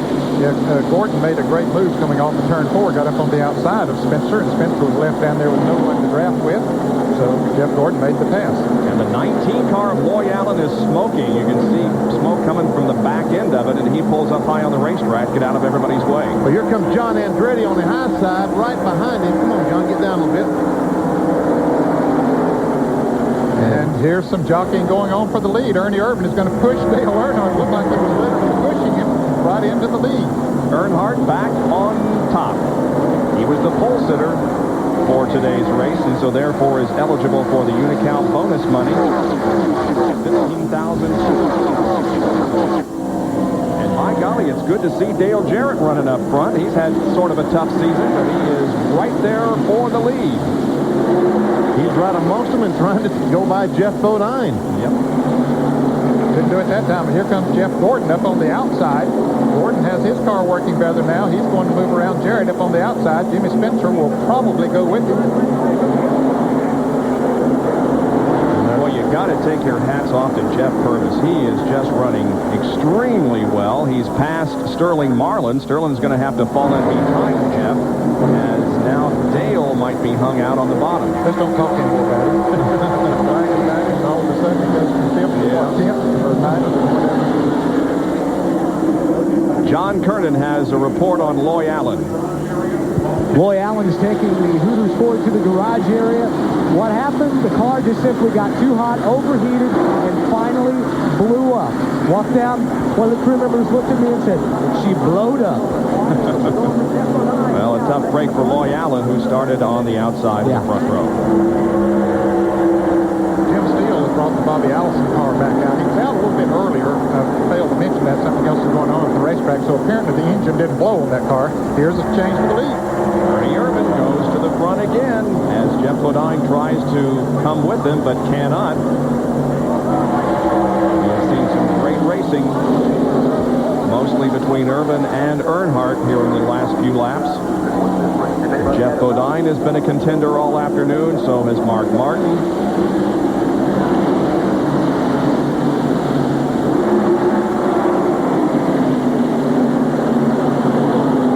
Earnhardt has got a great run on Ernie, but he has to go to the top high side to try to do it, and meanwhile he's going to lose a spot.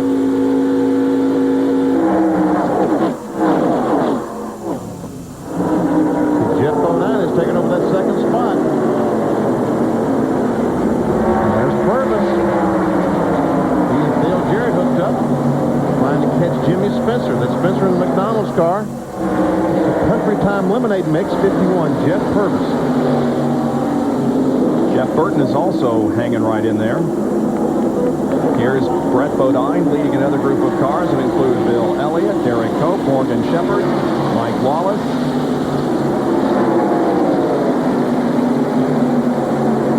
There once again the lead draft. Jeff Gordon and Dale Earnhardt running side by side, allowing the front two to streak away.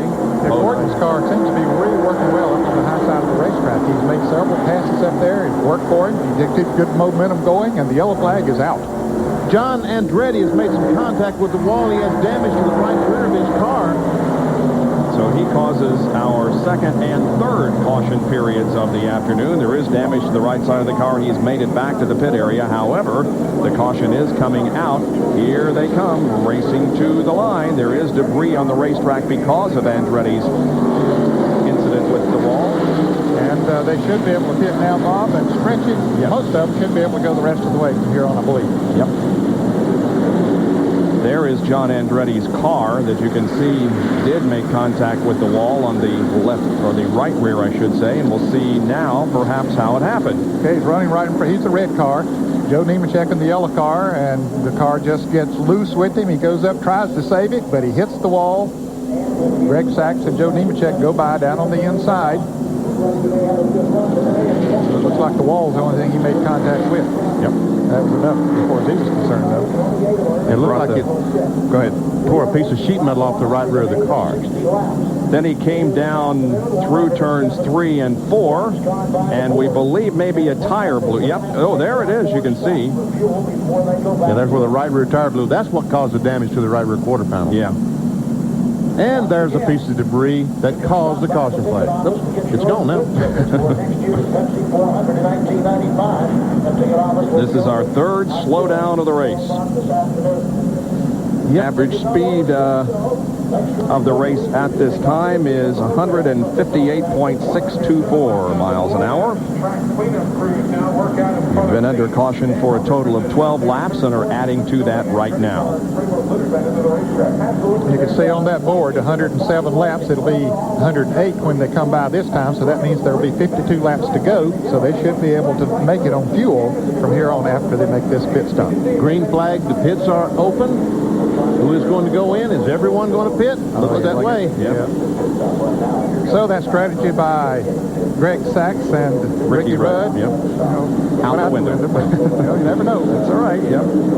Here's Jerry Punch. In fact, Ernie Irvin, Robert Yates just told me they thought they could go all the way. They could have gone 62.5 laps on fuel based on their fuel mileage. They might have been able to make it. They won't have to see a flag fly either.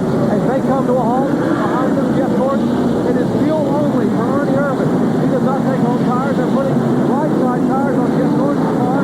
Likewise, and now they are stopping Ernie Irvin. The other cars at the end of pit road.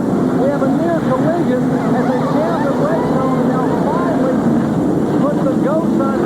Jeff Gordon was able to go past Ernie Irvin. Boy, that was a mess. I thought we were going to have a major incident there. Yeah, that was definitely a mess down there, and I think NASCAR is going to sort that out because the Jimmy Cox board stopped the cars. There's another tire rolling across pit road, and cars are coming down through there. Rich Bickle goes by, no problem. Nemechek gets by. There goes Dick Trickle. Let's take a look at this again. We see Jimmy Cox with the paddle that tells Irvin to stop, which he did. Okay, now here comes Jeff Gordon. He's the next car out. He pulls up beside of Ernie, and also the 4 car, and we see Jeff Bodine and Lake Speed almost make contact. Finally, Jimmy Cox said, hey, I'm getting out of here. This is too wild for me. And again, I think NASCAR's got to sort this situation out. Yeah, they were holding the cars because there were cars still out on the track coming by. They were going to hold the cars until those cars went by and then send them out in the order that they were coming out of the pits. But it didn't quite work that way. And the 77 car stalled for some reason. The crew went out, they pushed him back to his stall, or pushed him back to his stall, I guess to try to get the thing started. So it's tough. They pushed him on past his stall, Benny. They're pushing him on back down towards the garage area. He was in the very first pit down towards turn 1. We understand that maybe the rear end came out of it or something in the gear as he started to take off.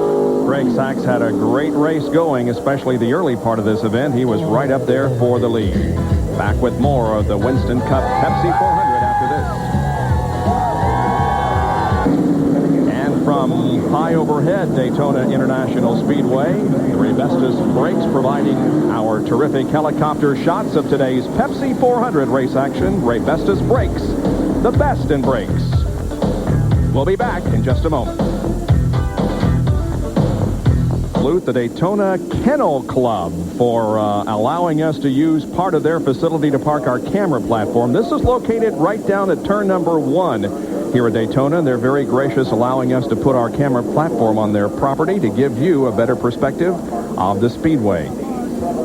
And let's get an update on Greg Sachs from Jerry Punch as the field comes down to the tri-oval and gets the green flag for a restart. Jerry? Bob, as they get back to green, Sachs was trying to leave pit road in a hurry. They dropped the jack, and he snapped the pinion off of the rear end until he is through for the day, headed back to the garage area. Tough break for a guy who, as you said, has had a great run here today. tell you another great run. Sterling Marlin, after all those pit stops, putting water in the car, overheating, has fought his way back to second place. There he is, right behind Ernie Irvin. The Texaco Havoline Ford leading the race, and the Kodak Film Chevrolet in second place. Oh, here we go, 3 abreast down into turn 3. Somebody back off. Others come up beside him. You don't have much choice there. It's the top of the hour, 1 o'clock Eastern Time. For those of you just joining us, we welcome you to Daytona International Speedway and the Pepsi 400, July 4th holiday weekend tradition here on ESPN. At the moment, it is Ernie Irvin leading. Jeff Gordon just took second from Sterling Marlin. A great battle up front, and in fact, throughout the pack. Sterling has dropped back to 5th spot, or is contesting 4th right now.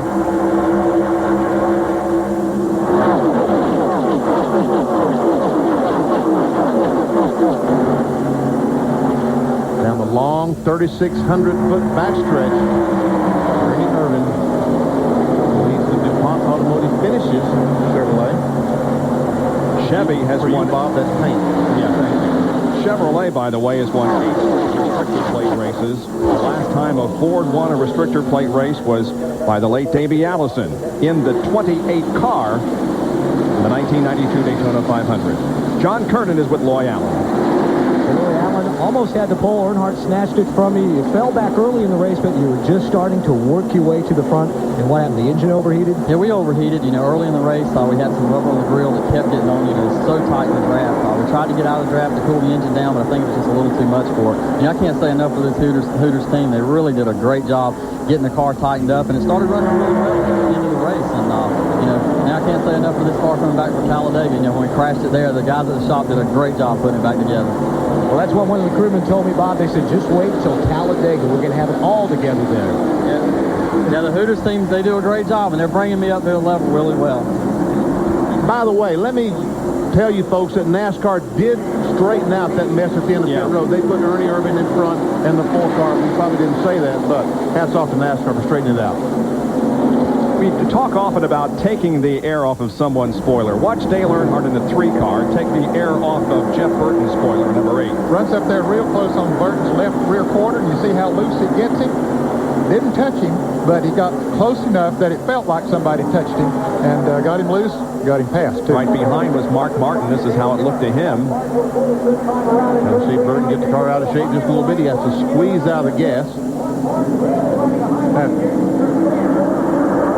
That's what we mean when we say air off the spoiler. Now, some of these cars, as we said during pit stops, made tire changes, some didn't. So we'll see how that plays out. Ernie Irvin did not take on any tires. He just took on 4 tires. He's staying out front. Earnhardt did take on 4 tires. Ken Schrader did. Dale Jarrett did. Don't know if Jeff Bodine, he's sliding high there, out there right now. Being shuffled back as he gets out of the draft. Ken Schrader coming along to pass him.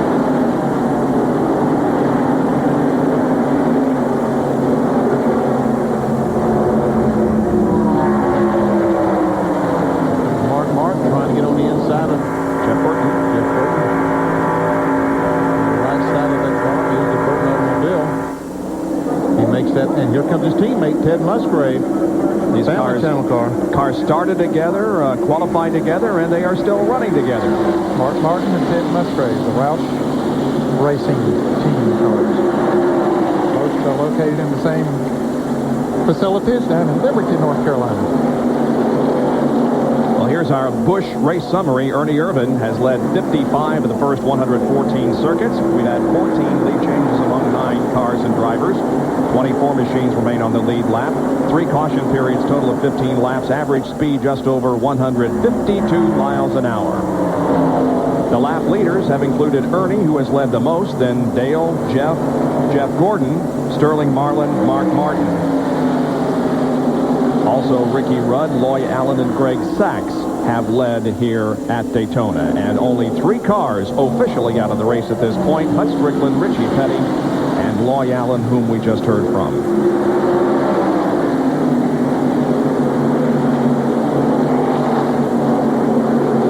Ernie Irvin trying to add to his points advantage. He has been losing points to Dale Earnhardt in the last couple of races, but now Ernie Irvin trying to add to his 78-point advantage over Dale Earnhardt. His average finishing position this year on the super speedways right around 5th. That's good. All in single file, but all the way back through about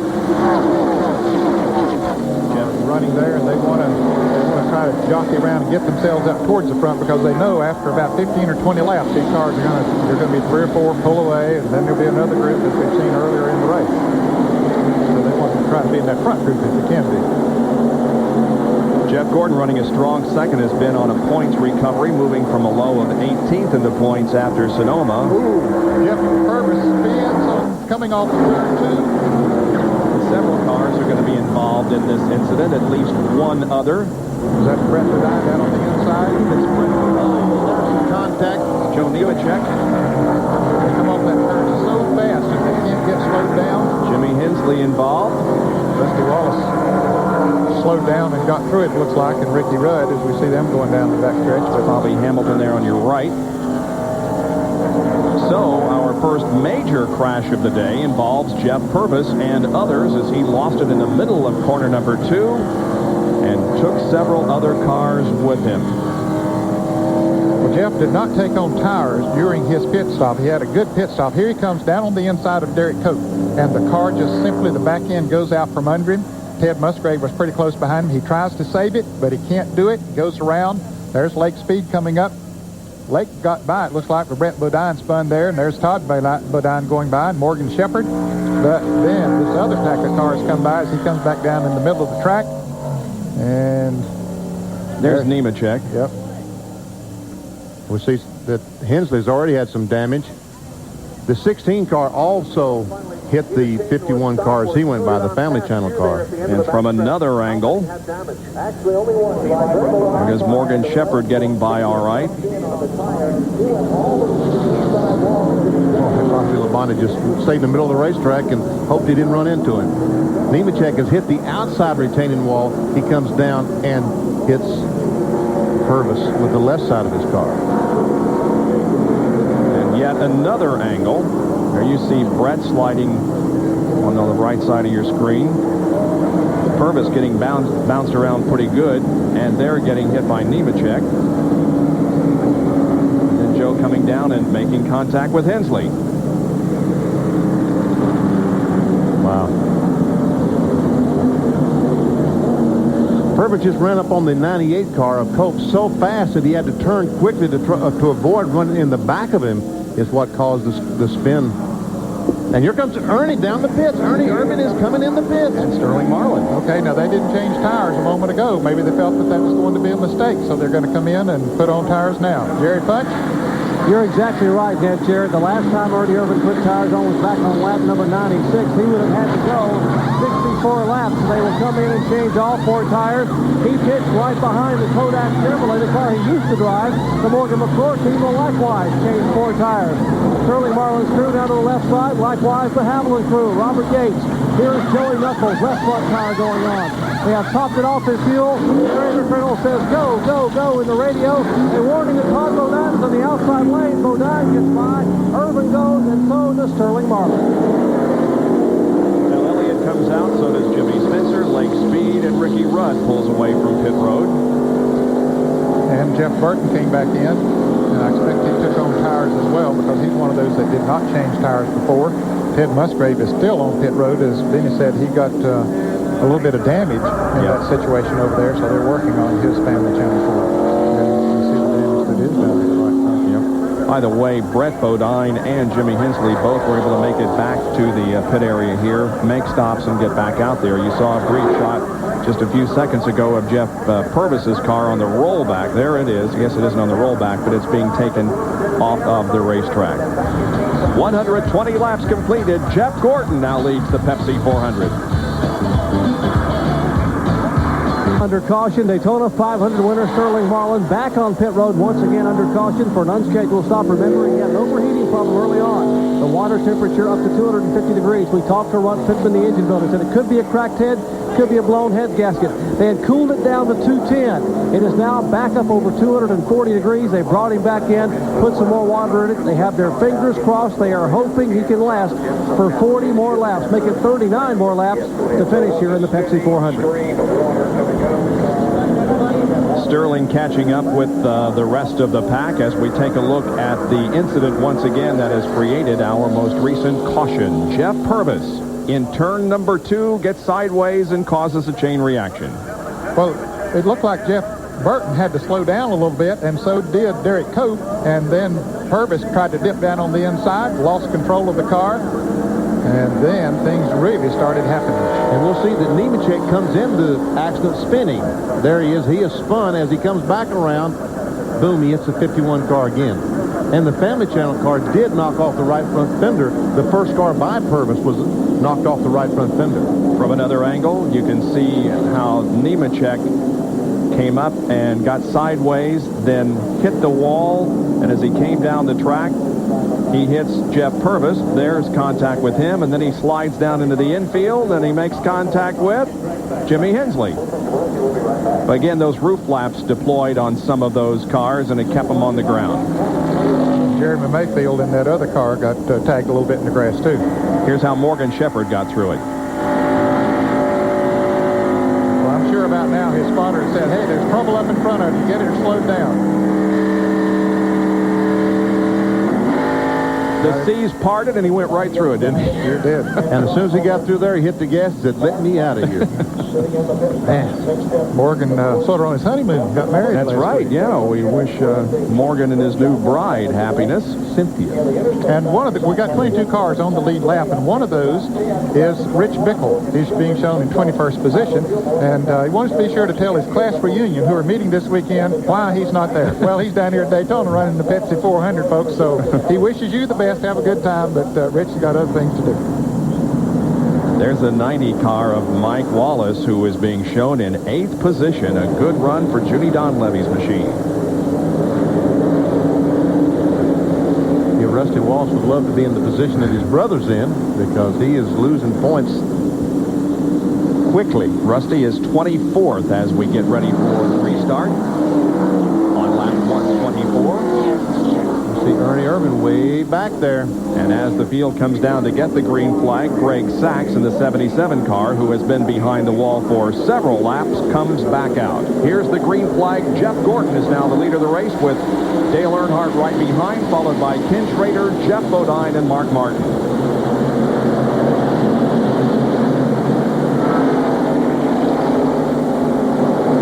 See Steve Grissom up on the inside, the Diamond Ridge automobile.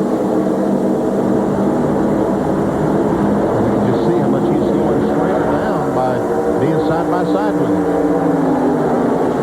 Steve's not trying to do that. He's just trying to roll along there. He's had some problems early and lost a couple of laps with some tires. Bodine going by Derek Cope, and Mark Marks coming with him.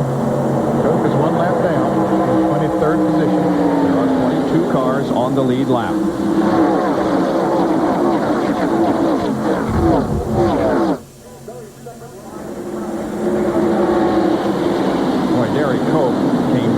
Close to taking Dale Jarrett out. Yeah, that's a little bit. He came through the trial over here.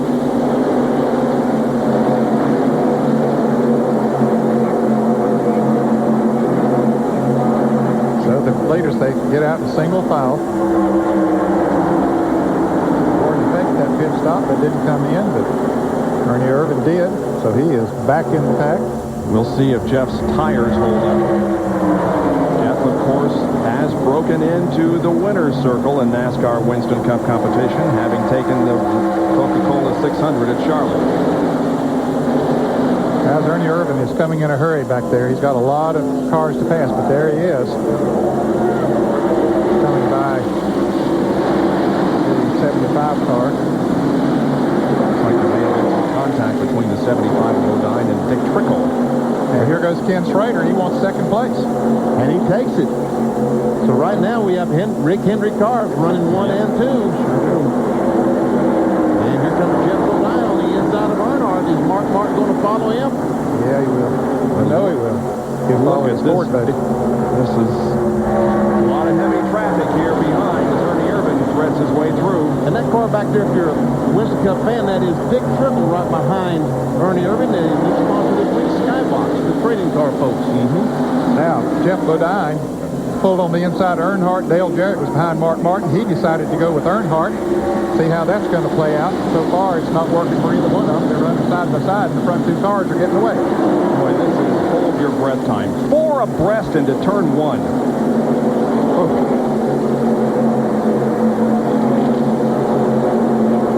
Bodine coming on strong.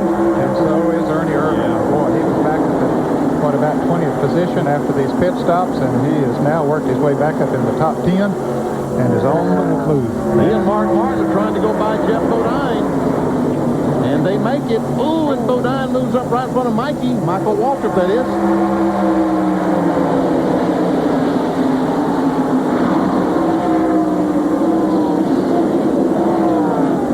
Now, Irvin and Mark Martin trying to get hooked up.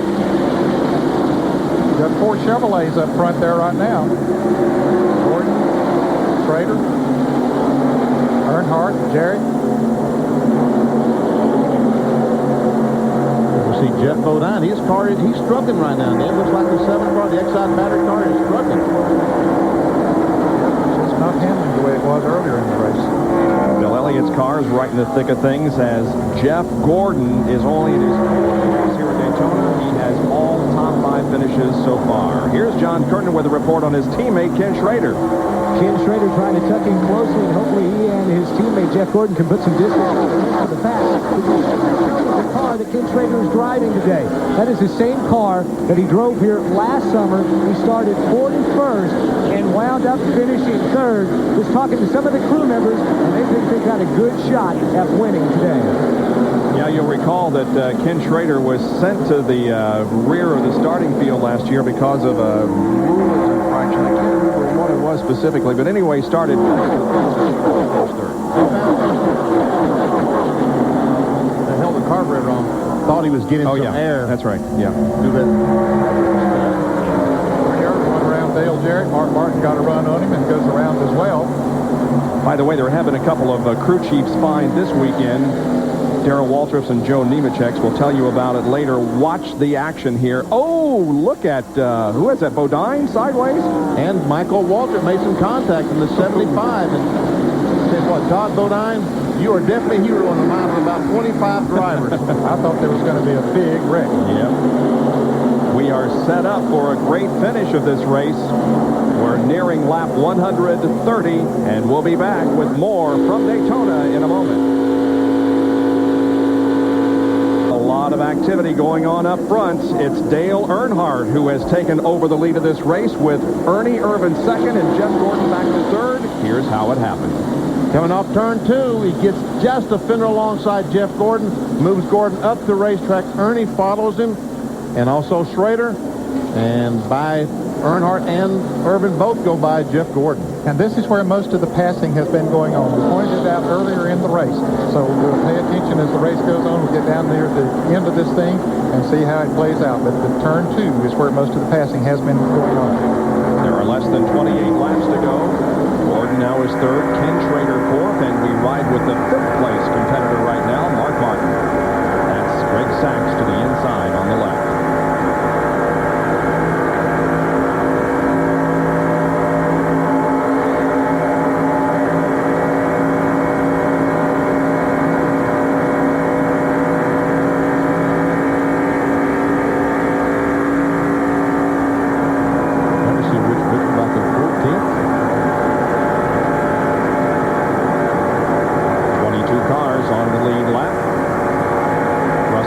Is running in 26th position a lap down and will not make it 4 in a row.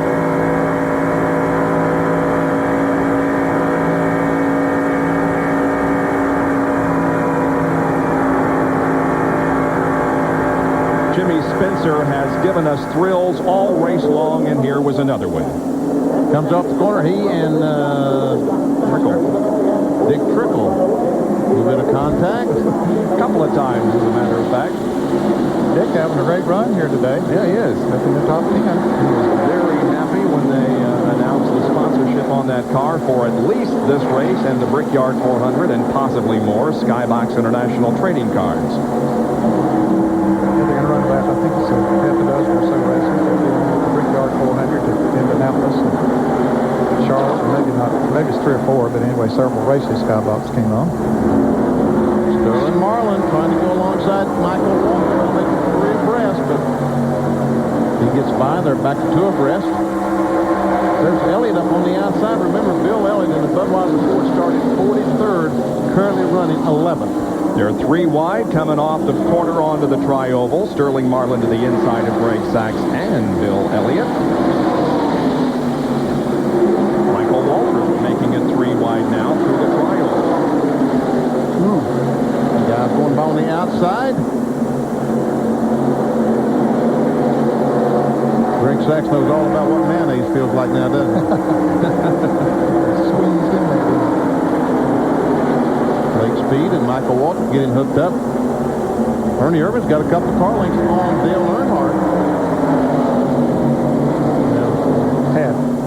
Yeah. Oh, Shredder going by, trying to go by Jeff Gordon on the outside. I don't know whether that's a good idea or not. Yeah, I think it is. He'll have a good momentum when he comes off of that turn. Plus, Mark Martin's going to go with him.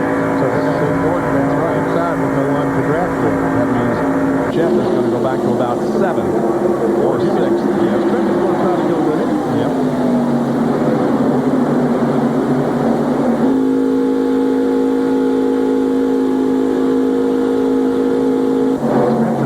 Run a couple of laps ago when Dale Garrett was running beside of Greg Sachs and passed both of them down the backstretch, and he carried that momentum right up to that pack. I'll tell you, Jimmy has right now and has had all morning and afternoon one of the strongest cars out there. Jimmy Spencer running for Junior Johnson. His best 94 finish has been a 4th at Talladega, 2 top 10s this year, including a 10th at Atlanta in Super Speedway competition. Less than 24 laps to go. It's still anybody's race here at the Pepsi 400. Right now, Ernie Irvin is showing the way with just a slight advantage over Dale Earnhardt, Ken Schrader, Mark Martin, and Jeff Gordon. Stay with us. We'll be right back.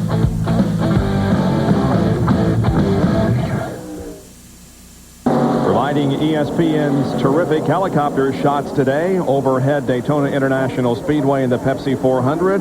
Ray Bestis brakes, the best in brakes. And the 15th race of the season is at 140 laps, but Bill Elliott is off the pace.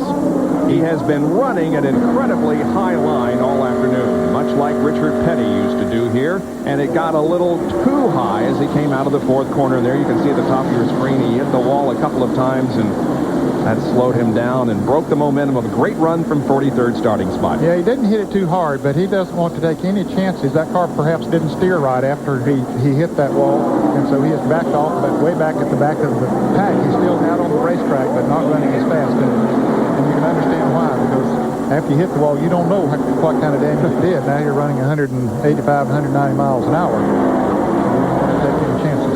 They believe that something broke on the car, but they don't know right now. Ernie Irvin is the lead of the race. Let's think back 10 years ago today, guys. Remember what happened? Richard Petty won his 200th NASCAR Winston Cup race right here with the president visiting. We would like to say happy birthday to Richard Petty, who is celebrating his birthday today. Unfortunately, his car, driven by Wally Dallenbach, did not make the show. Very unfortunate. The last car to qualify was Ward Burton, and he beat Wally Dallenbach, who was in the 40th position by 0.02 of a second. Man, and they didn't have any, or at least were not eligible for a provisional.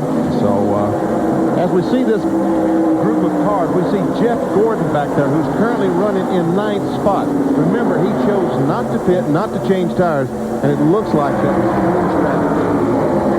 It worked for him in Charlotte when he changed 2 tires and won the Coca-Cola 600. But these guys have stopped and have pressure tires are able to drive away from Jeff right now. Jimmy Spencer is still looking very strong, running in 4th position.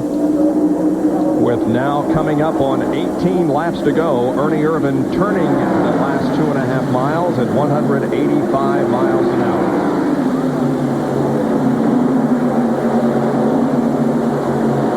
John Kernan, can you give us any update on Jeff Gordon? Well, your speculation about the tires is exactly right. He was radioed in and told Ray Evernham that the car is just way too loose for him to be able to keep up with the front runners. So he's having a lot of problems out there keeping that car under. By the way, we mentioned crew chief spines a little bit ago. Barry Dodson or Derry Waltrip, as we watch Jeff Gordon and see if he's sawing the wheel and having problems. Doug Rickard, also on Joe Nemechek's car, were fined $5,000 for tampering with the roof flaps that we told you about a little bit earlier. Gary Nelson told everyone in the drivers' meeting today they will enforce the safety rules, whatever it takes.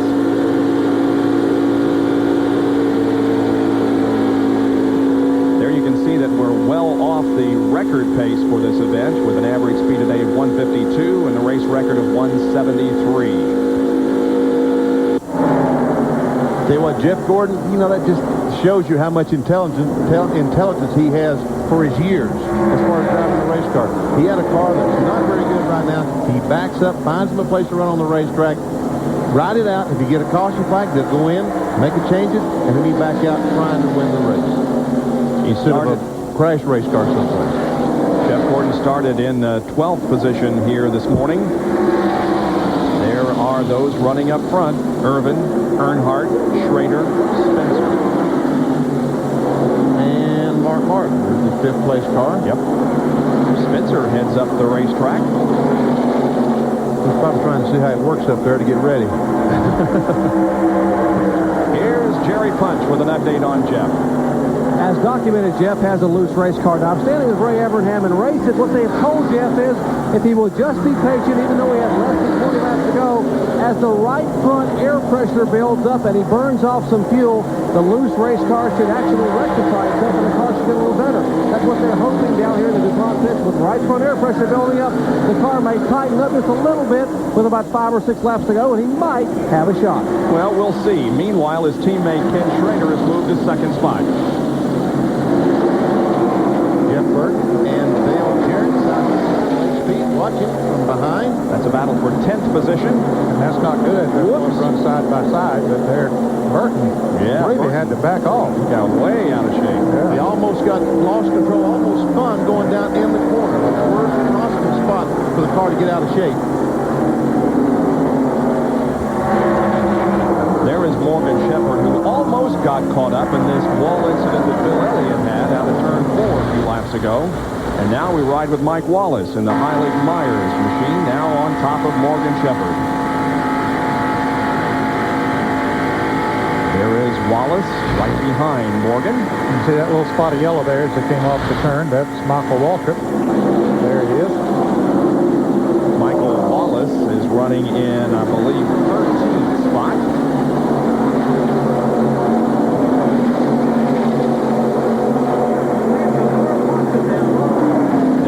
Top 5, and they remain pretty much the same. Spencer a little bit loose coming off the 2nd corner with just now less than 14 laps to go. We'll take another break and come back for the finish of the Pepsi 400 from Daytona International Speedway. Back at Daytona and ESPN Speed World coverage of the Pepsi 400, and we have a crash in the backstretch. It's Sterling Marlin spinning off of turn 2 down into the grass, keeping the car on the surface. No caution yet, and the car is moving. I don't know. Still no caution. Still moving. Car's rolling back there. There might not be a caution flag with 10 laps to go. Here comes the field. No, it does not get the caution. Jimmy Spencer takes 2nd from Ken Schrader. And so does... And something's wrong with Schrader's car. Earnhardt and Martin have also gone around him rather quickly. Now Jeff Bodine. I don't know. I think he just got out of the accelerator. I think he did too. I think he expected a caution. His father perhaps told him that, hey, the car is back there, and figured there would be a caution and backed off of it. And I expect that cost him. In any case, Marlin makes it back around to the pit area. Here's how it happened as Jeff Gordon was to his inside. Come off the corner. Jeff Gordon just touches Sterling in the left rear and turns him around, and boy, do those roof flaps do the job and keep that baby on the ground. Meanwhile, Sterling Marlin did not stop. He came down pit road and did not stop. So now up front it is Ernie Irvin, but he has gained quite an advantage over Sterling Marlin, Dale Earnhardt, Mark Martin, Ken Schrader, and Jeff Bodine. Jimmy Spencer right now is in the second place. We understand that the 4-car of Marlin was speeding down pit road, so we decided to go around again.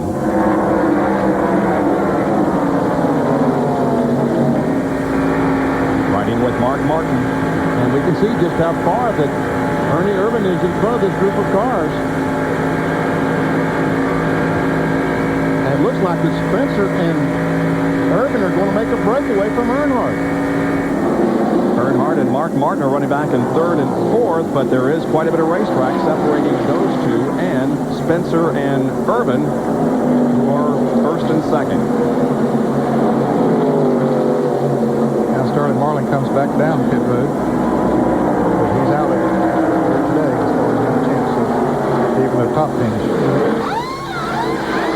There is Sterling as the crew goes to work on the car. We rejoin the action on the racetrack to see if Jimmy Spencer can catch up with Ernie Irvin.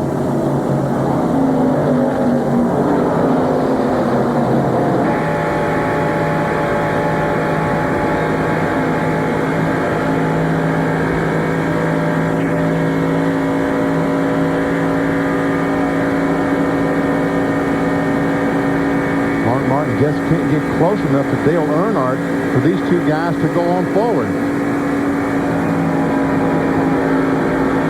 And to answer your question, Bob, Spencer has caught Ernie Irvin. And so are Earnhardt and Martin catching up also. Less than 8 laps to go. 21 cars on the lead lap. Elliott has been able to stay on the lead lap despite his wall contact in turn 4 that broke his momentum. And he's about a quarter of a lap from being lapped, but he's back in 21st position with 21 cars on the lead lap.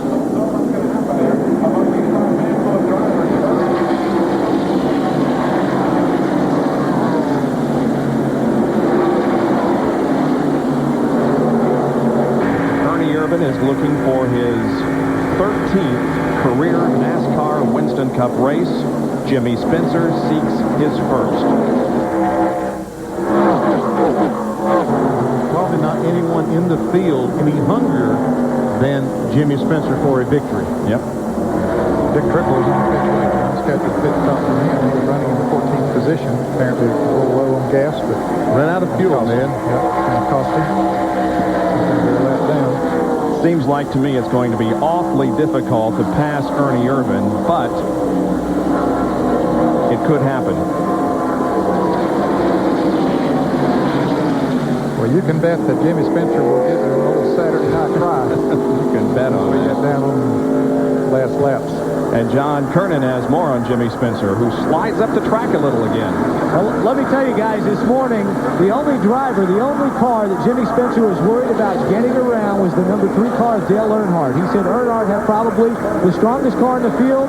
I said, well, who's got the second? He said, well, I do, of course. So Spencer, riding behind Ernie Irvin right now, is looking for Irvin to possibly make a mistake so he can take advantage of it. But he is not being intimidated. Spencer thinks he can get around Irvin.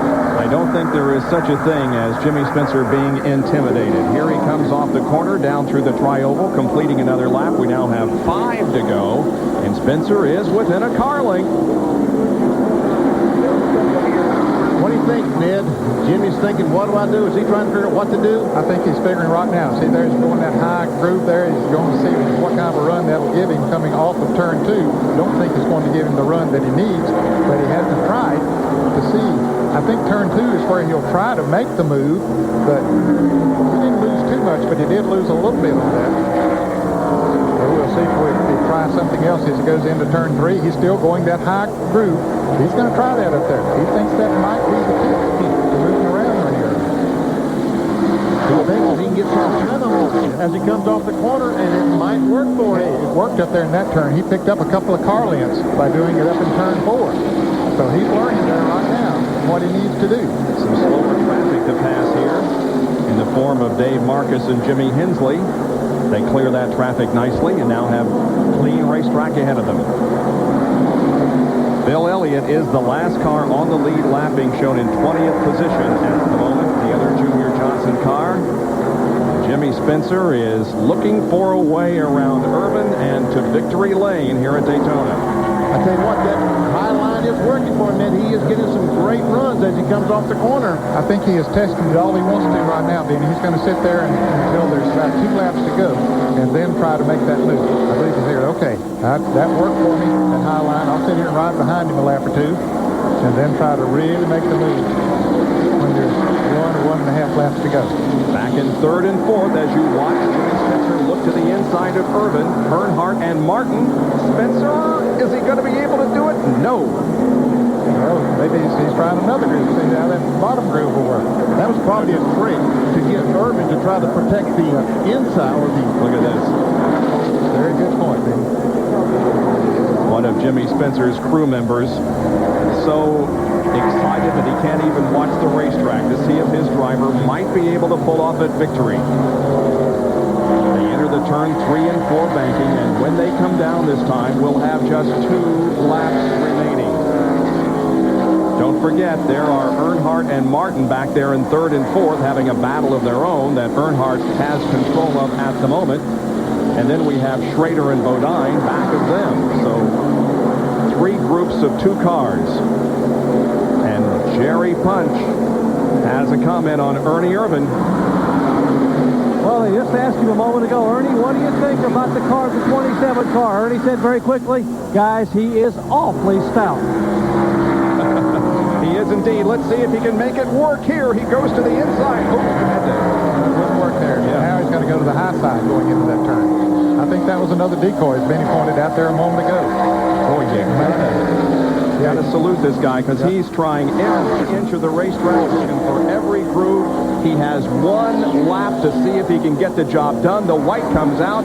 Ernie Irvin leads the last lap. Let's see if Jimmy Spencer can get the job done here on the final circuit of this event. He heads up high on the racetrack once again with a lot of momentum build-up. Yep, he's making Ernie protect that low side of the racetrack. He's going to have some momentum when he comes off this turn, Bob. He's going to have enough to move up the side of him, I believe. And he makes a move to the inside at the halfway point down the backstretch, and he gets the lead. Or at least he gets an advantage on Earnhardt. They touch coming down the backstretch. That's Ernie. Earnhardt. Side by side here they come for the checkered flag. Who's it going to be? Will it be Ernie Irvin on top or Jimmy Spencer on the low side off of corner number 4? Here they come. It's going to be a drag race to the checkered flag. Jimmy Spencer wins it. Whoa, baby. How about that? Jimmy Spencer becomes the 3rd first-time winner in 1994.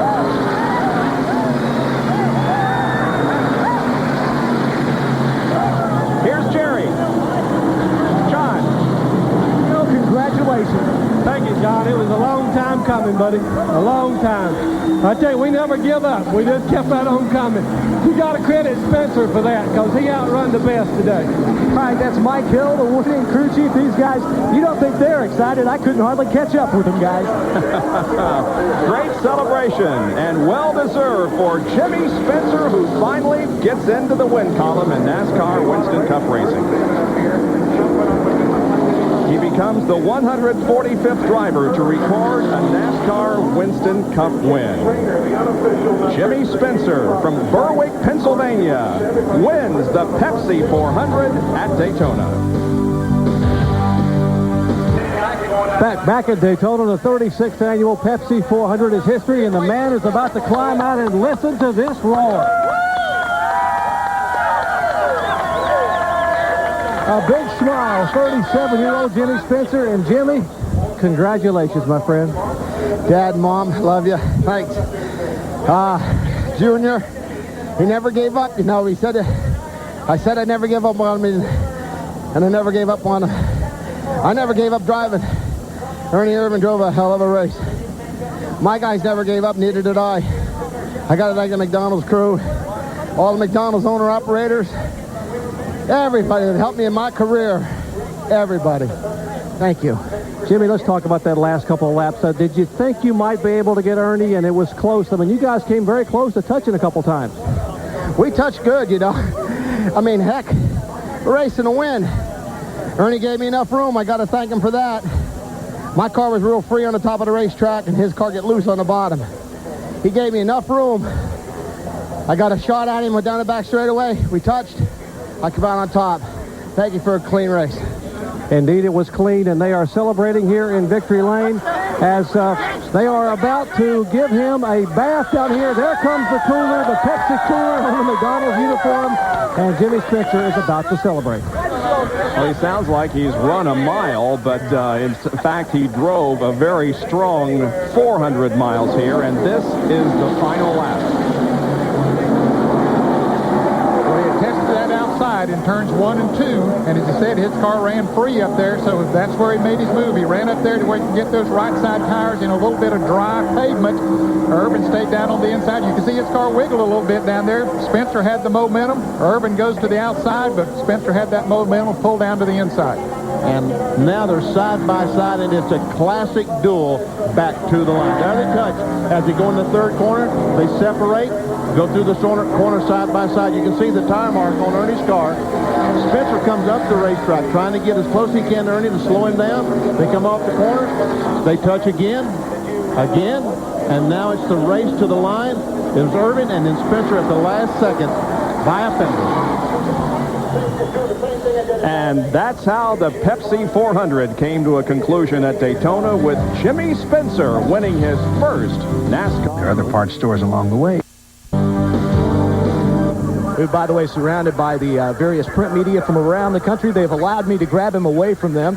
So, Ernie, that last lap was something that looked like on the tape you and Spencer must have touched about 4 or 5 times. It had to be exciting for you, too. I wasn't counting how many times. You know, it got tight, but, you know, that's the last race of a Winston Cup race. It's not like it's anything else. So, it's an important race to fire the, you know, Pepsi 400. And, you know, our car was strong all day, and Jimmy come up there at the end and didn't really know how strong he was till he kept, you know, running high. And I could see he could get a good run on me, and he just made a picture perfect move at the end. Now, he may have set you up a little bit. He showed you the high side with about 6 laps to go. Then with about 3, he started to go to the inside. Did you think, oh, he's going to try me on the inside and try to protect that? I didn't really think he could go by on the inside. You know, he needed that long shot on the high side. And, you know, they had a great car today, and that's their first win. And, you know, after everything that went on at Talladega and stuff, my hat's off to Jimmy. He did a good job and led the most important lap, last lap. But this Texaco Avalon Ford definitely run good today, and did what we need to do, and that's keep running in the front. All right, well, thank you very much. Congratulations on a second-place finish. Now let's go back down to Victory Lane, where Jerry punches with who? Junior and Junior?